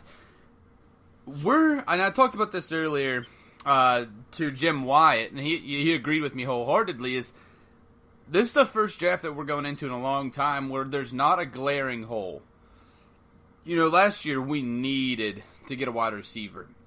The year before that, we needed some offensive line help. The year before that, we really needed a quarterback. There were spots that we were like, you got to. In the first round, you have to take this position. And not necessarily this player, obviously, but this position has to be filled in the first round. We don't have that this year. There's definitely needs. Like, don't get me wrong. There are needs. There's places where we could get upgraded, but there's no glaring holes on this football team. From top to bottom, there's not. There's definitely spots that need to be filled. There's definitely questions that need to be answered, places that we could upgrade. But this is the first draft that we're like, you know, you look at these mock drafts and you put them side by side, and it's like this guy's like tight end, defensive end, linebacker, safety, corner. You know, it's pretty much across the spectrum. Like, you never know what they're gonna say because we're gonna take like the best talent at a position in need. We're gonna go not with we need to get this guy or we need to fill this position, but let's take the best available player that drops to us in a position of need. And so that's why the Titans are next to impossible to mock draft. That's not going to stop us from trying, of course. I'm still working on my mock draft right now, and it should be out sometime next week. But Yeah, I mean, there's not that desperate position of need this year like there has been in the years past, and that's because we're becoming a much better football team. Obviously, last year getting our first playoff win since '03. This speaks for themselves. And, like, we had a fucking really bad offensive system last year, and we were still able to get that far. I think this year, I think the ceiling's going to be much higher. So, I don't think that there's going to be this need to go anywhere. Now, I obviously don't think we're going to draft a tight end, like in the first round especially. I don't think we draft a tight end at all, just like Chris said. But could I see any edge rusher, linebacker, defensive end is obvious. Like, yeah, that is a place where we're probably the weakest, and we definitely need to get some talent. Could I see us going for a safety? Yeah, like I definitely could. Could I see us going, linebacker? Now we have a hole with Avery Williamson. Like, yeah, could I see us even going guard at 25? Like, absolutely. We're gonna go wherever the talent's there for. So that's what's gonna make the Titans interesting. Is you're gonna watch people fly off that board, come later next month, and you're going to start seeing, I guarantee by pick, 25, if we don't trade, by pick 20, you're going to be able to see, you're going to be like, oh shit, this is where we're going. But before then, you're not going to see. You can do all the mock drafts you want. It's not going to stop us. I'm going to do my mock draft, and I hope you all check it out. But you don't know. I mean, it's a crapshoot right now because we're finally good. It's a good thing because we're finally good, but yeah, Todd McShay's smoking crack. We're not going to take a tight end. yeah, I don't see that happening. I agree. I agree with that, and I think as far as the draft is concerned, this is just my philosophy. We're either going pass rush or a middle linebacker at 25. I don't know if I see us going guard at 25 unless that is the best player available at that particular position. But I honestly think it is definitely either pass rusher or middle linebacker in the first round, and then the other in round 2, in my honest opinion. But I think middle linebacker has climbed to be like the top need that we have to have because of that hole of Avery Williamson. But we definitely need pass rush help. We definitely could use a guard. Even though we got Dion Lewis, a running back in the later rounds. I mean, we won't need to draft one early, but I would say in like the 5th or 6th round, we could draft a running back. And I would also say definitely another safety could be key for that. Maybe somebody that can come in and challenge Jonathan Cyprian. And, we could definitely use some more depth there. So I think those are a few positions we could definitely look at. But, yeah, we could pretty much go anywhere we want to with this draft.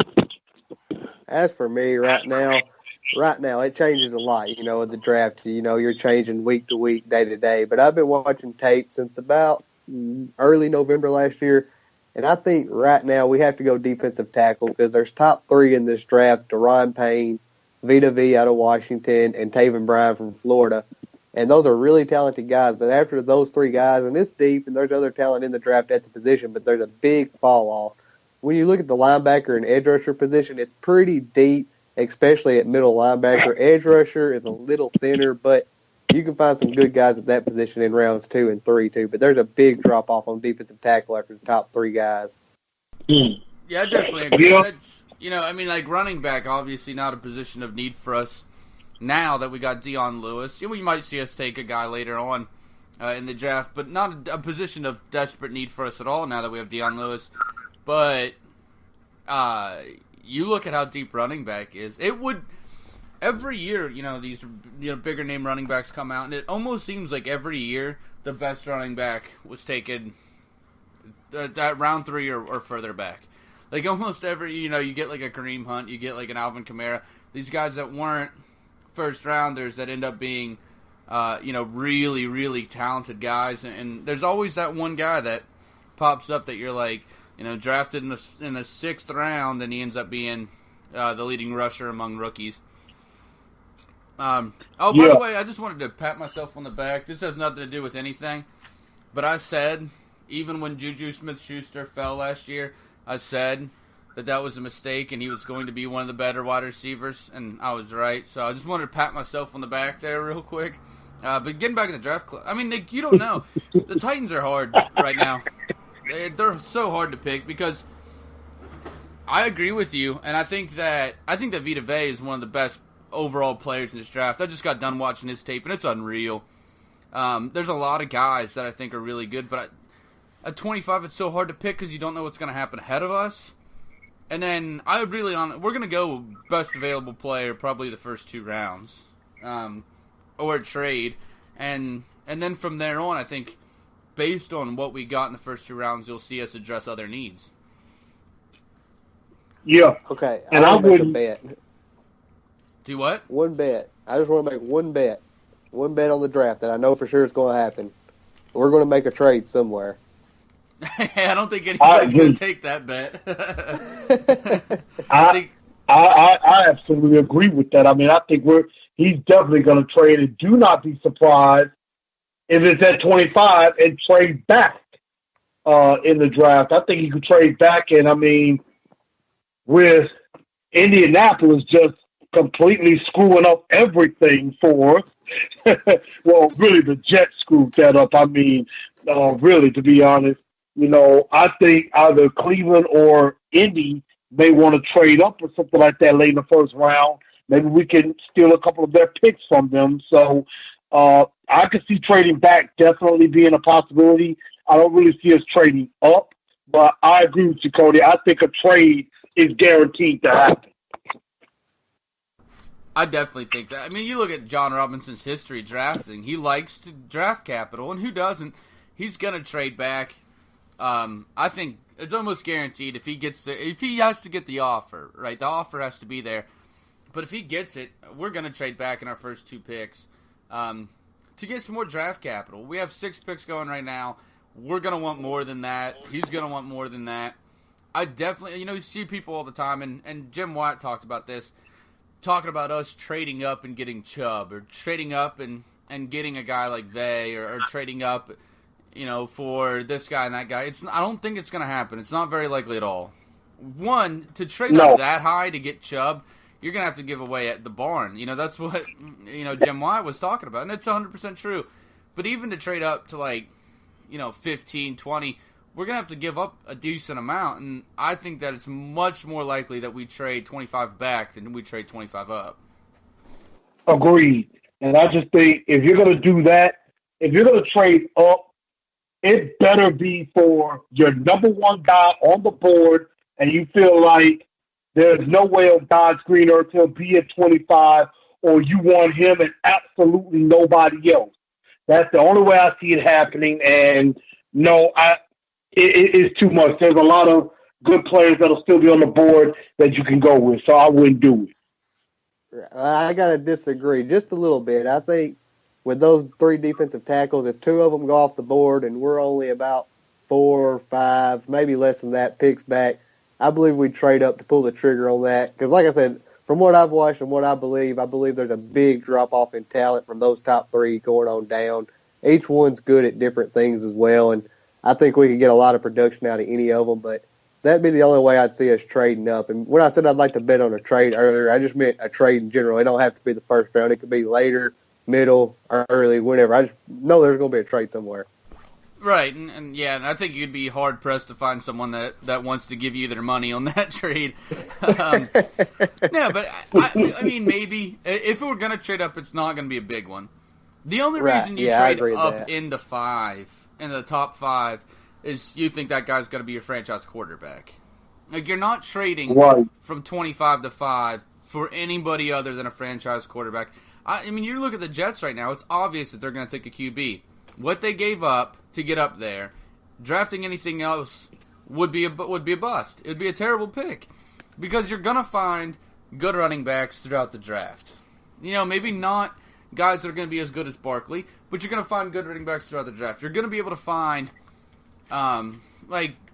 guards. There's not a big drop-off almost every year.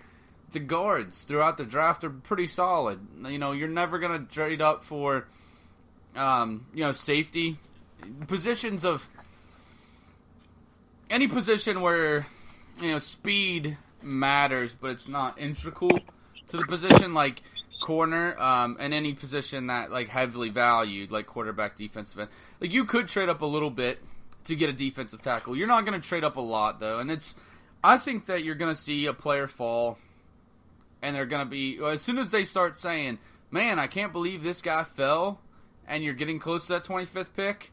Watch out, because that's the guy we're probably going to get. Like we're going to get best of player available, whether it be defensive tackle, defensive end or edge rusher, a linebacker. I still don't think safety's out of the question in the first round. I don't think it's the best pick for us, but if it's the best player available, why not? I still think at 25 guards in play. There's a couple guys that I could see going at the end of the first round at the guard position. So I really feel like it's so open right now for the Titans. And trading back to, if you're not seeing that name there, I mean, that's a definite possibility too. But I agree. We're going to get into the draft a lot heavier starting in the next episode. I try to push it back this year so it wasn't every week like last year. It seemed like we were talking about the draft from like February all the way through April. So I try to push the draft talk back a little bit so it's only a month long and not 4 or 5 months long. So next week is where we're going to get into it more in depth. But let's get into these guys that we did sign. Malcolm Butler, Dion Lewis, obviously the two names that we steal away from the Patriots. Malcolm Butler, 5 years, $61 million, or $61.25 million contract with $30 million guaranteed, roughly $6 million a year if you do the guaranteed. This is the interesting thing. Look, Dion Lewis, 4 years, $20 million, 5.75 guaranteed. A lot of people saw these big numbers and were like, "Oh, Titans overpaid." I saw that a lot. Like Titans overpaid. Look at the guaranteed.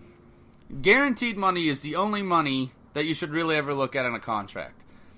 If you look at Malcolm Butler's contract, he's the 10th highest paid corner in the NFL. If you look at his guaranteed money, like that pushes him way back the list. It's $6 million less a year. than Logan Ryan.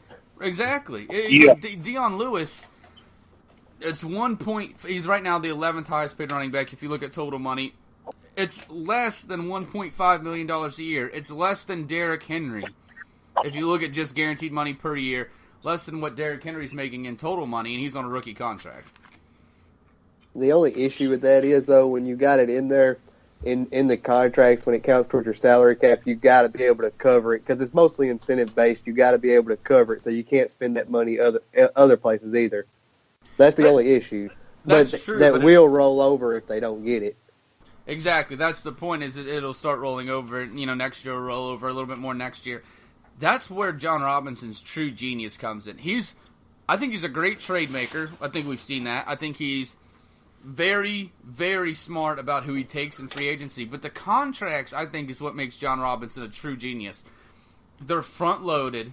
They're incentive-heavy. They're team-friendly. When you see that big number, it scares you. But Malcolm Butler's not going to make $61 million. Like, he's not. Like, some of those incentives are win a Super Bowl.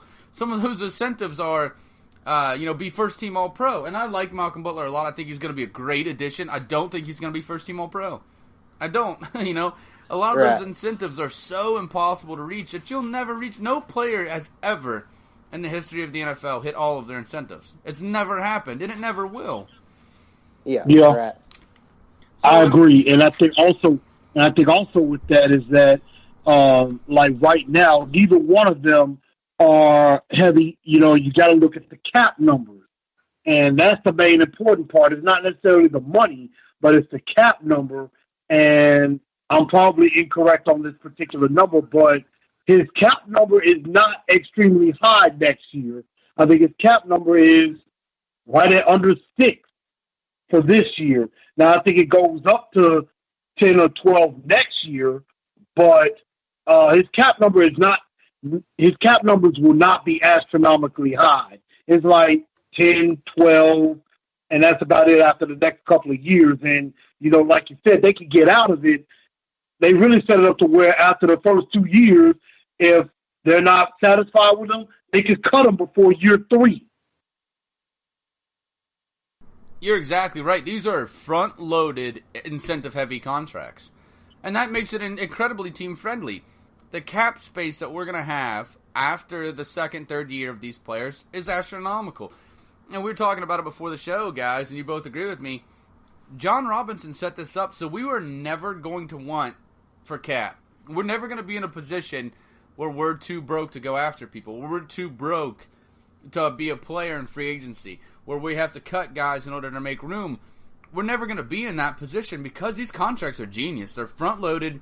They're incentive-heavy. They're still going to make a lot of money. Malcolm Butler and Dion Lewis are still going to make good money. And they're going to hit probably a decent amount of their incentives. They're both very talented football players. And I think they're both going to be very good in our system. And I think that both of them are going to do extraordinary things. But they're not going to make nearly as much as that number. So all you fans out there, when you look at a contract, look at years and guaranteed money. Everything else, though a lot of players will go over guaranteed for sure, but not by very much. Normally it's not by very much at all. I read this a couple years ago. I believe it said the average NFL player only goes over his guaranteed money by 3%. I mean, that's not much at all when you're talking. That's not much at all. That's not much money. So when you look at the grand total of things, the grand scheme of things. So I really think that that's where John Robinson's genius come in. These contracts I think are amazing. These players, let's talk about the players now, I think are really good pickups for us. Malcolm Butler gives us a three-headed monster at cornerback. And I wanted to bring this up too, is remember a couple years ago, it seems like every year for the last couple years, our worst unit ends up becoming one of our best. Offensive line was one of our worst units in 2015, one of the worst units in the NFL. I believe we were ranked actually 31st. We were last in sacks allowed. We draft Jack Conklin, we bring in Ben Jones, we get these guys, and all of a sudden we're the highest rated offensive line in the country. This year, you look at what we've done with cornerbacks and our secondary. Our secondary was really weak 2 years ago. Last year did okay. I think this year it's going to be really good. And in running backs, it happened a couple years ago where we had nobody at running back. I mean, it was desperate at running back. Then we had a two-headed monster. DeMarco Murray leaves. Now we have this lightning and thunder matchup with Dion Lewis and Derrick Henry. John Robinson has done such a good job of turning our weaknesses into our strengths. This is going to sound like us just kissing John Robinson's ass probably for the rest of the show, but deservedly so. These contracts are amazing. We got two players I think are really going to help out. Malcolm Butler, I really think you're going to see Malcolm Butler and Adoree Jackson most of the time on the outside. And I think that's going to push Logan Ryan on the inside. But that's where Logan Ryan does his best work. That's where you want Logan Ryan. You're going to see Adoree play whoever the speedster is. Adoree, he had a great year last year. He looked better than I thought he would be. More NFL ready than I thought he'd be. And Logan Ryan does his best work in a slot. So, and most of the times nowadays anyway, three guys at corner on the field majority of the time. Most of the time, that's the way it's working out anyway. Dion Lewis, I think, is an exciting piece. I just kept thinking in my mind when we signed him, those plays where Marcus gets out of the pocket, they have a spy on him, and Marcus does that little pump fake and goes, or he does that little dump-off pass right over the linebacker's head into the running back's hands. Him and Dion Lewis running that play together, man, if that doesn't get your blood pumping, I don't know what will. I mean, that's exciting to think about. That's when Dion Lewis is going to earn that contract, is when Marcus gets out of the pocket and he has to make that choice, that little dump off or get him to bite on the pump fake and go. He does that pump fake and cut better than anybody in the NFL, Marcus does. Now that he has a weapon like Dion Lewis that you have to stick to, I mean, you don't have a choice. You stick to Dion Lewis, or Dion Lewis is turning that into a 40-yard play. Man, that's exciting. That's going to be an exciting duo to have a guy that's that good in the open field and then a quarterback that is so good at playing that point guard position. I think both these guys were absolutely good contracts, great pickups. I think we've really knocked it out of the park in free agency. I think we did better in free agency than maybe any team out there. I agree. I 100% agree with that. And I mean, the Malcolm Butler signing, I think he might be a logical choice, but I was still surprised that it got done with him and Dion Lewis. But first off, I got to give a big shout out to our assistant general manager by the name of Logan Ryan. He was the guy that kind of, he kind of spurned all of that together with those guys and got those guys, was telling them about the city, tell them about, the good things that were happening here and kind of helped get those guys here. So big kudos out to our assistant GM, Logan Ryan. But I think Malcolm Butler does make the secondary probably one of the better ones in the NFL, minus Jonathan Cyprien. Dion Lewis, I think, is the perfect complement to Derrick Henry. And I agree with what you're saying, Ryan. I mean, the way that the contracts are working out is working out beautifully. And I am stoked to see how all of this looks.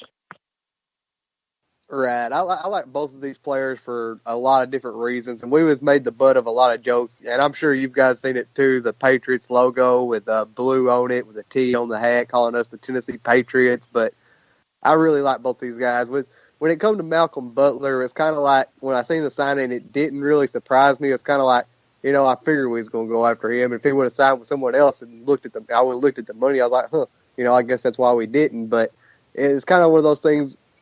I kind of was expecting it to happen. And then when he got up for his press conference, he talked about how he was from Mississippi. And I got to be real careful how I say this here because I bring up Steve McNair's name. There's no telling where we're going to go with this. But he talked about Steve McNair, how he really respected McNair, how he was a huge McNair fan, how he even went to Akron because of Steve McNair. So he knows our history. He's proud of the South. He's proud of where he comes from. So that really stood out to me. And then when it comes to Dion Lewis, he got up there, and I'm sure we was going to talk about this anyway, but he even cried. He was so emotional. He had legitimate tears coming out of his face. And it's because he was wanted here, and he's never felt that from an organization before. And it's kind of like leadership basic 101. If you're hounding somebody, always talking down to them, always riding their butt, they're going to want to rebel on you. But if you show them that you appreciate them and that you respect them and that you're thankful for what they do, they're always going to give you more than what's expected of them. And Dion Lewis is going to be so fun to watch, not only all the creative stuff we can do on offense if we can get him and Derrick Henry on the field at the same time, but just like the previous regime talked about, they love special teams. We could have Adoree and Dion lined up back there to catch a punt or to kickoff returns. We're going to be dangerous there as well because Dion can contribute on that side of the ball too. I think that's absolutely true. And, like, talking about their press conferences, like, man, was that, like, every fan, as soon as, Butler starts talking about McNair, like, immediately you're just like, oh, man, I love this guy. Like, I can't wait to see what he does. Like, yeah, I mean, he's just, you're talking about a guy that's near and dear to every Tennessee Titans fan heart, and a guy everybody likes, a lot, and for good reason. Steve was one of the best quarterbacks of his generation, and really, the team that just came to Tennessee was one of the big reasons that people became Titans fans. You talked a lot of Matt Necrone used to be on the show, says the reason he became a Tennessee Titans fan was because of Steve McNair, and a lot of people have that same exact sentiment. So that's definitely true. I've seen a lot of people kind of come down on Dion Lewis for that, for like crying and stuff during the interview. I loved it. It showed me like one thing that I really like about Dion Lewis. He's passionate. He's passionate about the game. Like I told you guys before, that's a guy that doesn't run, he sprints. That's a guy that doesn't hit, he nails. That's what you want in a football player. A guy that's passionate about this game, that loves the game of football. That's what when I saw him like crying during the press conference, I was like, this is a guy that wants to get out there and play right now. This guy's ready. This guy's emotionally there on the field right now. I'm excited to see what he can do. I love both of their press conferences. There was nothing about these two signings that I really didn't like. I like both of the players. I like the contracts. I like their press conferences. I mean, it was all of it. Both of them really impressed me. I mean, from top to bottom, these were great signings. There's nothing that I can look at to be like, oh, I didn't like that part of it. I love it all. Yeah, and I mean, I'm going to put this out there to everybody. I want y'all to listen very carefully to what I'm going to say. A real man is one that is not afraid to shed some tears a little bit and show some emotion. When you show emotion, that means you really give a damn about something. You show emotion, that means, like you said, Ryan, you're passionate about the game. I mean, this is coming from a guy that said in the press conference, this is the first time he ever felt wanted by any team. And I mean, the fact of the matter is that means a lot to you. I mean, you got to think about it. A lot of us have jobs and we go to work, and sometimes we don't feel appreciated or feel wanted by our job, or don't feel wanted by somebody we're with, or don't feel wanted by our friends. So the fact is, anybody that comes down on Dion Lewis for shedding some tears a little bit, you need to get from around here. You need to get from around here and just have a heart. I mean, that's what this guy's going to bring, and he's going to show you on the field exactly what all that passion is about. So I give big ups to Dion Lewis. Don't be afraid to cry a little bit. You know, he's happy. You know, those are tears of joy, not tears of sadness. So, I mean, I think we've all been there before. So for all of y'all out there that's kind of getting down on Dion Lewis, lighten the heck up, okay? There's It's a some passionate stereotype words. thing. You know, football players are tough, big, tough guys. Don't never cry. Don't ever feel pain. They don't bleed. That's just a stereotype. Yeah, I mean, I want the guy that's passionate. I want the guy that's there to knock heads. I want the guy that cries when he loses. I want that guy. I want the guy that shows passion in everything he does. That's the guy I want. That's the football player I want. Because that's the guy that is going to give more than anybody else. You know, that drive and that passion, that's where that extra little bit comes from. You know, that's probably a big reason why Dion Lewis has been so damn good in the postseason in his career, is that passion, that drive, that, you know, that, and then, you know, he's out there saying, you know, crying and stuff because he's like, this team wanted me. What do you think that's going to make him do? What do you think the results of that are going to be? He's going to come out here, he's going to play his ass off. You know, this is the first time that he's ever felt wanted. He's going to come out here and play his ass off. This team wants me. I'm going to show him that wasn't a mistake. You know, that I loved it. I mean, as soon as I saw it, I saw some people coming down on it, so I went and watched the whole press conference after I saw a couple people come down on him, and I was like, man, I love this. I love the intensity. I love, like, the passion behind it. It was awesome. I think he's a guy that's going to immediately come in and be a difference maker. I think he's a guy that's there because he loves the game, and I think he's going to give the Titans 115%. And by the way, talking about Malcolm Butler, you know, we talked about, as Chris put it, our assistant general manager, big shout out to Bill Belichick. You know, thanks a lot for not starting Malcolm Butler in the Super Bowl. I got to send you nothing but love, man. Great decision. Helped us out here in Nashville. I loved it. Hey, I'm sorry, Ryan. I did want to throw in that, definitely shout out to Bill Belichick for not starting them. But also, I mean, they're both going to have some added motivation because if I'm not mistaken, we see those pesky Patriots at some point this season. That's absolutely the truth. I'm excited to see that game and what they do. Like, what then? You talking about, like, Malcolm Butler, who's gonna want to come in and just knock heads. He really feels like he was screwed over by that team. I think anybody who saw the situation thought he was screwed over by that team, and really the team screwed themselves by not playing him. I think he's gonna come in, and then Dion Lewis, I don't think really has as much to be mad about the organization, but the passion that guy has is evident. I'm excited to see what these two do when Bill Belichick and Tom Brady and that group comes into town. I think it's going to be nasty when you see these two play in that game. You know, everybody always makes a big deal about that, and most of the time, it's not like those guys are like, I don't hold anything against them. You know, they were good to me while I was there, or whatever. I really think these two are going to have something to play for, especially Malcolm Butler, who really was, pushed out and wanted to get out for a good reason. I think that these two are going to come to play. And I think, and I'm hoping the Patriots really regret the decisions that they made in this offseason and in the Super Bowl in this free agency by letting these two go. I just think that is going to be an exciting game, and it will be actually interesting to see if that particular game ends up being a prime-time game. I mean, because I think the Titans are going to be better, and they'll be more suited for it. And, yeah, that's going to be the object of the story is that Malcolm Butler was not in the Super Bowl, and now is on the Titans, a team that they did play last year. So I think that will be a fun matchup. And as much as I hate the Patriots with a passion, that'll be a game I watch with thorough intent, with a keen eye, to see us take it to them.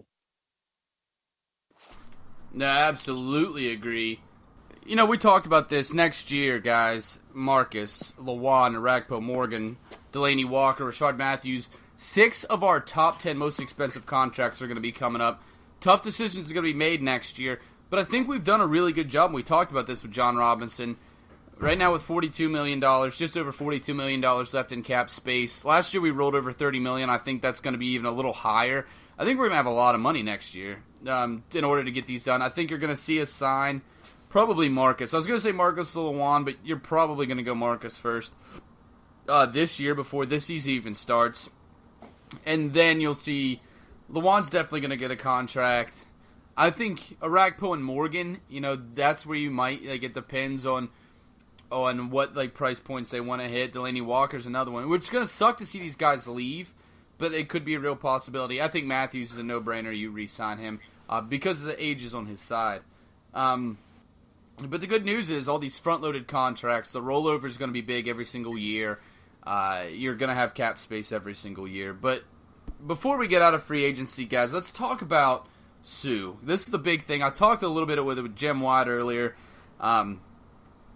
It's interesting because we really don't know what's going to happen yet. Right now, the Rams are the front runner, but Sue, he's taking his time, and I think he's doing that, one, because he wants to find the perfect situation for him, because this might be probably going to be his last big contract. 2, he wants teams to get in a bidding war. Sport Track right now estimating his value at about $14.2 million. I think that's a little high. I would put him in the 9 to 13 probably, around that number. 12 being probably the most realistic. But obviously he's met with a lot of teams. Canceled his meeting with the Raiders. A lot of people think that is a sign that he's going to sign with the Rams. I don't know if I'm saying that. I think it's a sign that he likes one of the teams that he's already met with, or he's getting offers that he already likes, or maybe he just doesn't like the Raiders, rethought that offer. It could mean one of a million things. Normally in these situations, it is because he's the last team he visited with, he's going to sign. I don't necessarily think that's the case in this one, because he came out and said he wanted to take his time, going into free agency, finding the best offer, finding the best team that fit him. The one thing that's been interesting, and we've been talking about this, I've been talking about this a lot, is Sue has never played professionally in a 3-4 system before. I mean, obviously he can. I think he has the versatility to switch over, but that's going to be an interesting thing, and definitely something that the Titans are thinking about. Even though we're switching to a multiple front, and most teams, even if it's 4-3 or 3-4, you're going to see both heavily used. But it's going to be a situation that's our base set is going to be a little bit different than what you normally see. It's going to be interesting to see how ready Sue is for that, exactly where we're going to play him. But man, the idea of him and Casey together on a defensive line is obviously very enticing. Yes, when I heard this was coming out, I was even shocked that we were even getting a meeting with him, and that just kind of had that thought in my mind. I mean, I know he mainly played 3-4. 4-3 pretty much his entire career, but even Bart Scott had said this some years ago that Ndamukong Suh could be even more dangerous in a 3-4 as a 3-4 defensive end, and I agree. If you have, I've said this for years, that we need to find somebody that can go opposite Jarrell Casey on the other side, and that's why the Daquan Jones signing was very vital, because Daquan Jones, you can move inside the nose. You can play Austin Johnson at nose, and you don't have to take Ndamukong Suh off the field. You put, I know with the Rams you got him and Aaron Donald. But after that, who else do you have to rush the passer? You traded Robert Quinn away. Brockers, I don't know if he's that good. With us, you'll have Suh. You got a line that could have possibly Orakpo, Suh, Daquan Jones, Jarrell Casey, Derek Morgan, and then maybe another pass rusher from the draft, coming in. That's the line I don't think I would want to block. Yeah, just like Chris was just saying, you got, even though he's never played in a 3-4, there's plenty of spots you can use him because Daquan Jones can move in to play nose. Who knows? Suh might play nose. He might could play the 3-tech across from Casey. There's going to be other options for him no matter where he fits. There's going to be a place for him on the defense if he wants to sign with us. I just seen a report before I jumped on here with you guys that there were 6 teams, including the Raiders, who wanted him. The Raiders aren't going to get a visit. The Cowboys, the Seahawks, the Saints, and the Rams were the other 2. And I seen a report right before I jumped on with y'all that he's narrowed it down to 3, and it's between us, the Saints, and the Rams at this point, the first 3 teams that he's visited. And I'm following some guy on Twitter. I think his name is the Schultz Report or something like that. I think the guy's following Suh around or they're traveling together or something because he knows anything and everything first thing when it comes out about Suh. And what he says is Suh's not worried about the money. He's trying to figure out which team is the best fit for him now and which team gives him the best chance to win right now, which that could be a total smokescreen. This time of year, you don't believe anything you hear until a paper's signed. Yeah, I definitely think Suh is more worried about the money than he's letting on. I definitely think that's the case. But here's the thing that helps us. The Saints would have to cut players. The Saints don't have the money to go after Suh like we do. The Rams are going to have to figure out how to pay some players in the coming years, but they have enough cap space right now to go after a guy like Suh. So they're in a position, and I think it's definitely going to come down between us and them. And I think it's going to be interesting to see. We're definitely in a position where we're a playoff team and going to be deadly in the future. I think the Rams are in a very similar situation. I think you can say the same thing about the Saints. I just don't think the Saints are going to have enough money to end up pulling this off. So I think it really does come down between us and the Saints. I honestly think that we have a strong chance still. It's going to be interesting to see what happens, though. Suh, if he does go to the Rams, you have to think he's going to be playing with a very good secondary behind him. He's going to have a lot of help in that secondary, with who they signed. But, we also made improvements on the secondary. We got guys that have proven themselves on the biggest stage. You look at Malcolm Butler, it'd be hard-pressed to find another guy that has proved themselves more in the Super Bowl than Malcolm Butler has. So, that obviously all of this is going to be a factor, and we'll just have to wait and see what happens with Suh. But I still think we have a strong chance. I definitely don't think this is over. Yeah, and now here, again, this is the key that I want to put out.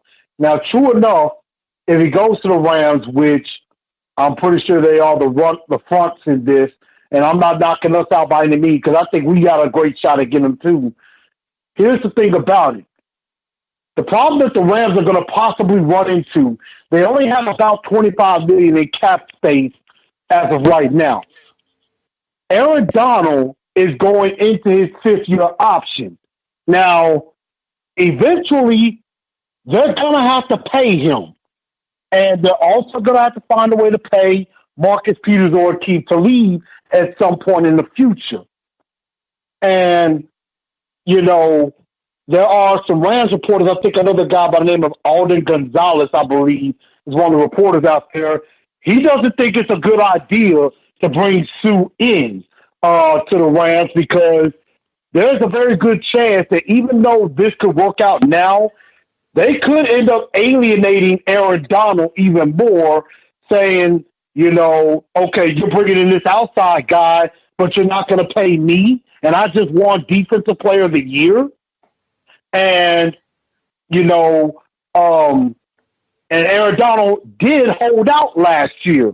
He held out before joining the team. So, I mean, this could be good for the Rams, but it could also cause a very bad ripple effect within the Rams organization, which, I mean, that could give us an advantage there too. Plus, Terrell Williams, the new defensive line coach, was Sue's defensive line coach in Miami, and he absolutely loves Ndamukong Suh. I mean, you know, to the point that I think he's going to be a deciding factor if Sue does come here. So that little effect could happen. Yeah, that's a great point too. The Terrell Williams connection.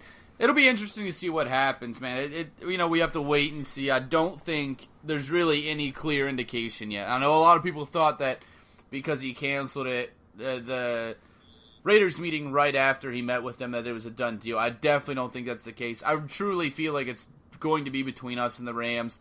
I don't think the Saints are going to be able to move around enough money to be able to sign him to a contract that he's going to want.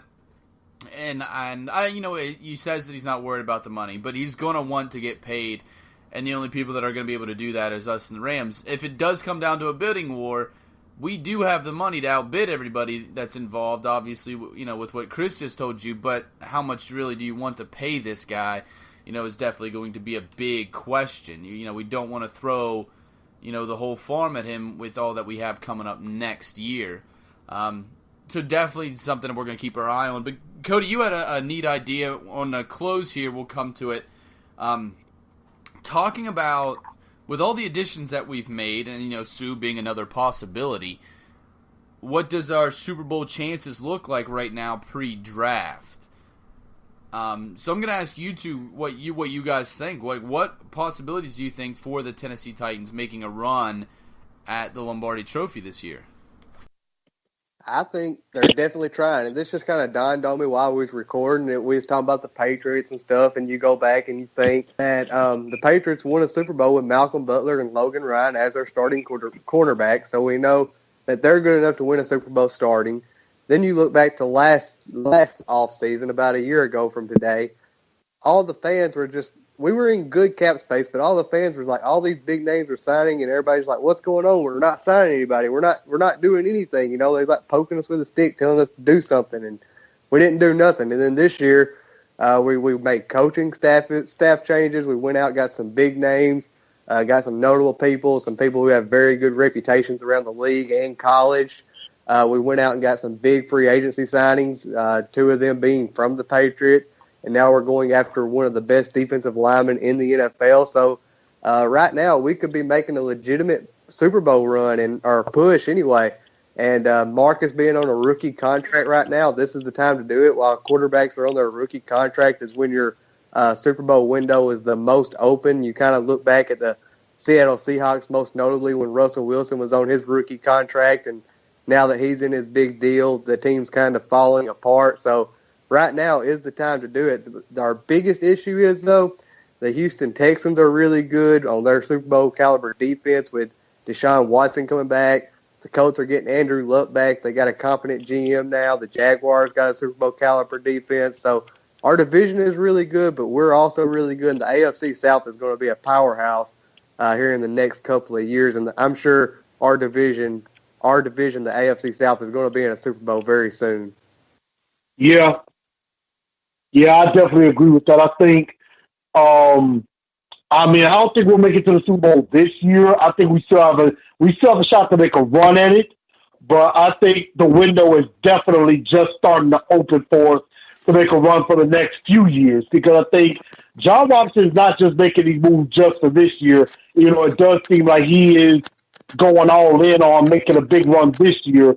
We're going to be in good shape to make runs for multiple years. And I think, you know, New England is probably going to start heading down soon. I think Pittsburgh will probably head down soon. And I think this is our chance to rise up. And, I mean, yeah, our division is getting stronger, but I think we're getting stronger with it. And I agree, because after Monday, when the window opened for free agency, you know, I'm hearing all this stuff with other names going to other teams. And I'm thinking to myself, okay, John, what are you doing? Do something. Get into action. And then we started hearing about Malcolm Butler and Dion Lewis. And it's like, okay, now he's in the fight. Now he's doing something. So, I mean, I just think the window is just opening and the sky is the limit. I think we could do a lot of damage. Yeah, I think the window opens this year. I don't think it's super likely that we win it all this year, but I think it opens on this year. And Cody, you bring up a great point with the, Marcus Mariota's contract and rookie contracts with quarterbacks and how easy it is if your quarterback's good to win while he's in his rookie contract because you're not paying him those obscene contracts that quarterbacks always make.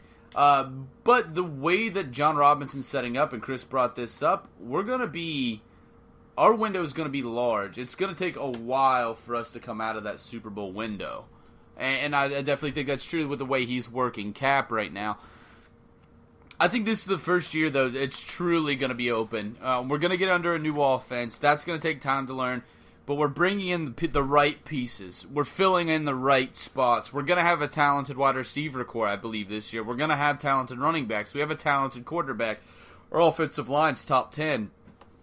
You look at the defensive side of the ball now, our secondary got a huge facelift. We still have really decent our linebackers, excuse me. And, in the inside we're hurting a little bit, but the outside, they're fantastic. Our defensive line definitely needs some work. But we're building the right pieces. We're putting everything in place. This is the year our Super Bowl window truly opens. Now, I think it's likely that it takes us a year or two. But, you bring up a great point, and I think this is something that if Sue thinks about, we'll push him towards Tennessee as well. The AFC is going to be a lot easier. A lot easier. The Patriots, I believe, this was their first year in their decline. They lost some key players, like not only the players that went to Tennessee. Believe it or not, there are some players that left New England and did not come to Nashville. But they lost Nate Solder, which is a huge loss for them. I mean, he's a fantastic left tackle. They're going to have to figure that out. They've already have offensive line problems before that. And then they lose weapons. They lose guys like Dion Lewis. This is, I think, the first year that they're really going to start feeling it. Feeling the decline. And, Tom Brady can't play football forever, obviously. I think, the Steelers are already feeling it. It's hard to say that after they smoked the shit out of us last year. And, I was at that game. It was hard to watch. But Roethlisberger had to be talked into coming back last year. They're having all kinds of issues getting Le'Veon Bell signed. I think they're already in their decline. I think last year was like the first year to start it. And you looked how they played in some games. Like, not taking anything away from the Jaguars. They obviously had a really good team last year. But that game against Jacksonville was not just Jacksonville being good. It was the Steelers playing awful. I mean, it was awful the way that they played in that game. I think that you're seeing Pittsburgh start to hit this decline. I think it's going to start hitting them, affecting them in a big way here soon. They don't have a guy that I'm confident has the ability to take over for Roethlisberger. I think Dobbs is going to be a great backup quarterback in his career. I don't have faith in him as a starter. And I'm sorry for all you Tennessee fans out there that'll disagree, all you Volunteer fans that'll disagree with me, but I just don't see him as a starter quality in the NFL. So I think that the Steelers are hitting their decline. Now, who else is there? The Ravens have been down for quite some time. The Jaguars are just starting to hit their peak. I definitely think that we have the toughest division in AFC, one of the toughest divisions in football. And I think it's clear to see. You see the way that these teams are competing. What Houston had a bad year last year, but look at what they did when Deshaun was out there. And I do think it's a little overvalued, for sure, when you consider, like, people always mention the touchdowns, but nobody mentions how many interceptions Deshaun Watson threw. But they're going to have a good team, and they improved on their defense, which was already a good defense. Jacksonville's going to have a really good team. If Andrew Luck does come back healthy, we've seen Andrew Luck take shitty teams to the AFC Championship game before. So this is going to be a tough division to come out of, but it's an easy conference to come out of. By far the easiest conference to come out of. So, that's definitely a big part in it, is the AFC's not that strong. And we're going to have, if we get to the playoffs, I think it's going to be taking out Jacksonville, and the Patriots, I think, are still going to be a power player, but I think they're definitely starting to decline. And I think it's really going to start becoming Tennessee and Jacksonville. It's going to be flashbacks to those like 97 to 99, those years, and hopefully they work out just as well for us as they did back then. Yeah, and I will say, for the New England Patriots, we were talking about losses that they took with Deion Lewis and Malcolm Butler gone and Nate Solder gone, but I think their biggest loss for the New England Patriots happened last year when they traded Jimmy G to San Francisco. Now you have no successor for Golden Boy Tom Brady. You don't have a successor there. Now, at some point, the Patriots are going to have to draft Tom Brady's successor. Is that successor going to be ready in like less than 2 or 3 years to take him on, to take his place? That's a great question. That trade's never made sense to me, but just more proof with Jimmy G, the way he's playing, this makes the 49ers a real power player in the NFC. Not like they needed more. I mean, plenty of good teams in NFC right now. He's definitely good. They're definitely going to be one of them. They made some great moves, too, in the free agency. On top of the way that Jimmy G played last year, not losing. Still hasn't lost a game in his career. I mean, that's all you got to say. It's not like he's played a lot, but that's super impressive. And especially the fact that he did most of that winning with San Francisco's roster, which was probably the worst roster in football last year. And I think you can make the argument that they had a worse roster than the Browns even had top to bottom. They're not a good team, but they're making strides to be a competitive team. And with Jimmy G as their quarterback, I think they're going to be more competitive than they probably should be next year. So, I'm kind of glad that we played that NFC West this year. We don't have to play them for a while because the Rams are going to be good this year. I think the 49ers are going to, continue to improve. Arizona's making some moves that are making sense, even though I think they're going to struggle a little bit. And, Seattle, you can never count them out with Russell Wilson. But, I don't know. It's interesting, man. That was a dumb move, though. And they got rid of Brissett as well. I really feel... we heard about the turmoil last year and with the Patriots, and everybody kind of wrote it off because it's like they always make the stupid news stories when the Patriots are going to the Super Bowl. There are all these dumb stories. I really feel like there's a lot to it. All of these guys were willing to leave in free agency, and you saw, what happened with Malcolm Butler in that game. You saw them get rid of Brissett and Garoppolo, giving them no, but I think Hoyer's still their backup. Like they gave themselves no protection for what happens if Tom Brady's done. I really think there's something going on in that front office, and it's toxic. And I definitely think it's going to lead to the downfall of the New England Patriots ultimately. But good for us because we're benefiting from it. Got Logan Ryan last year, got Malcolm Butler, Deion Lewis this year. Got John Robinson from them. Mike Vrabel used to play for them. Obviously, we're building.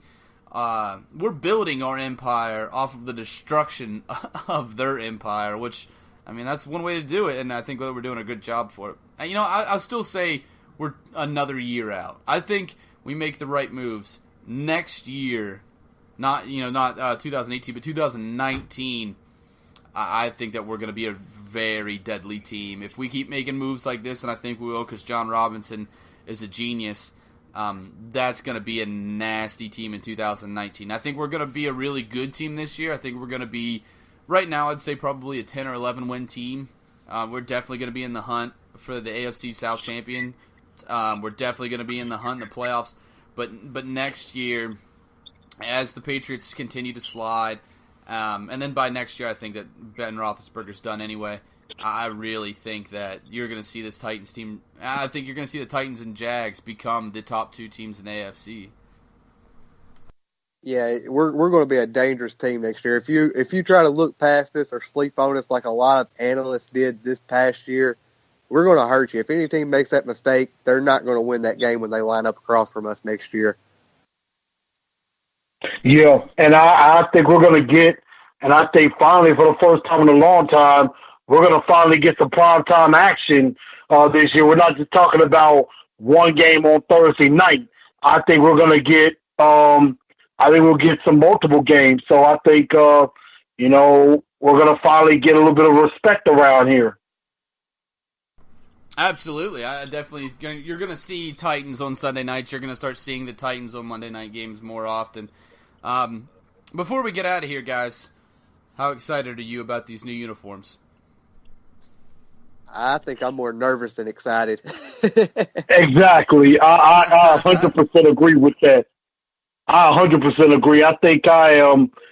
I'm anxious and anticipating, but at the same time, yeah, I'm a bit nervous because if that little very small sneak peek is there, basically it looks like the same as the old uniforms or the ones we currently had. So, I mean, it doesn't really make that much. It's not looking very different, but we're going to see. They say it's a drastic change. We're going to find out.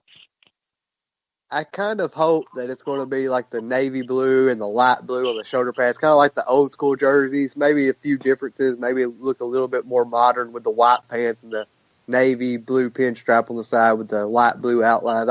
I really like those uniforms and I miss them, so I hope it's something kind of similar to that. I'm hearing a lot about silver, man. You kind of see, like, in that little teaser video they put up, you see a lot of silver, and people have been talking about that. I'm excited to see that as an accent color. I think they're going to look good. For that little teaser gave us a little bit. I'm excited to see what they look like. I'm definitely a little nervous, for sure, like you guys said. I definitely want to start seeing us wear the old Oiler throwbacks. Like, once a year. Do it once a year, throw those throwbacks on. They're so nice looking. And I hope that we do that. But yeah, it's exciting. Me and Jim White talked about it. That whole event that they're doing, I think, is awesome for the unveiling. And if you're in Nashville on April 4th, you got to go check it out. I think it's going to be a really, really cool time. But thanks a lot, guys, Cody and Chris, for coming on. Chris is obviously from Titans in Truth, the podcast. You can find their YouTube YouTube channel at Titans in Truth, and you can find Chris. It's Blue Enforcer, right, on Twitter? That's right. TNT at TNT Blue Enforcer. You can find me on Instagram at Titans_in_truth on Instagram. And also, I'm going to be updating the website, www.titansintruth.wixsite. That's WIXSITE.com/Titans in Truth. You can find the website. We're going to be updating some stuff there. Going to start writing some blogs again, and definitely be on the lookout for some stuff going on. And I thank y'all for letting me be on the show once again and dealing with my crazy behind. Always a blast having you on, Chris. And Cody, Titans writer, who writes everywhere. I mean, he's going to do some writing for me coming up. He's All Out Sports Network. He's writing everywhere. Tell them how they can find you, Cody.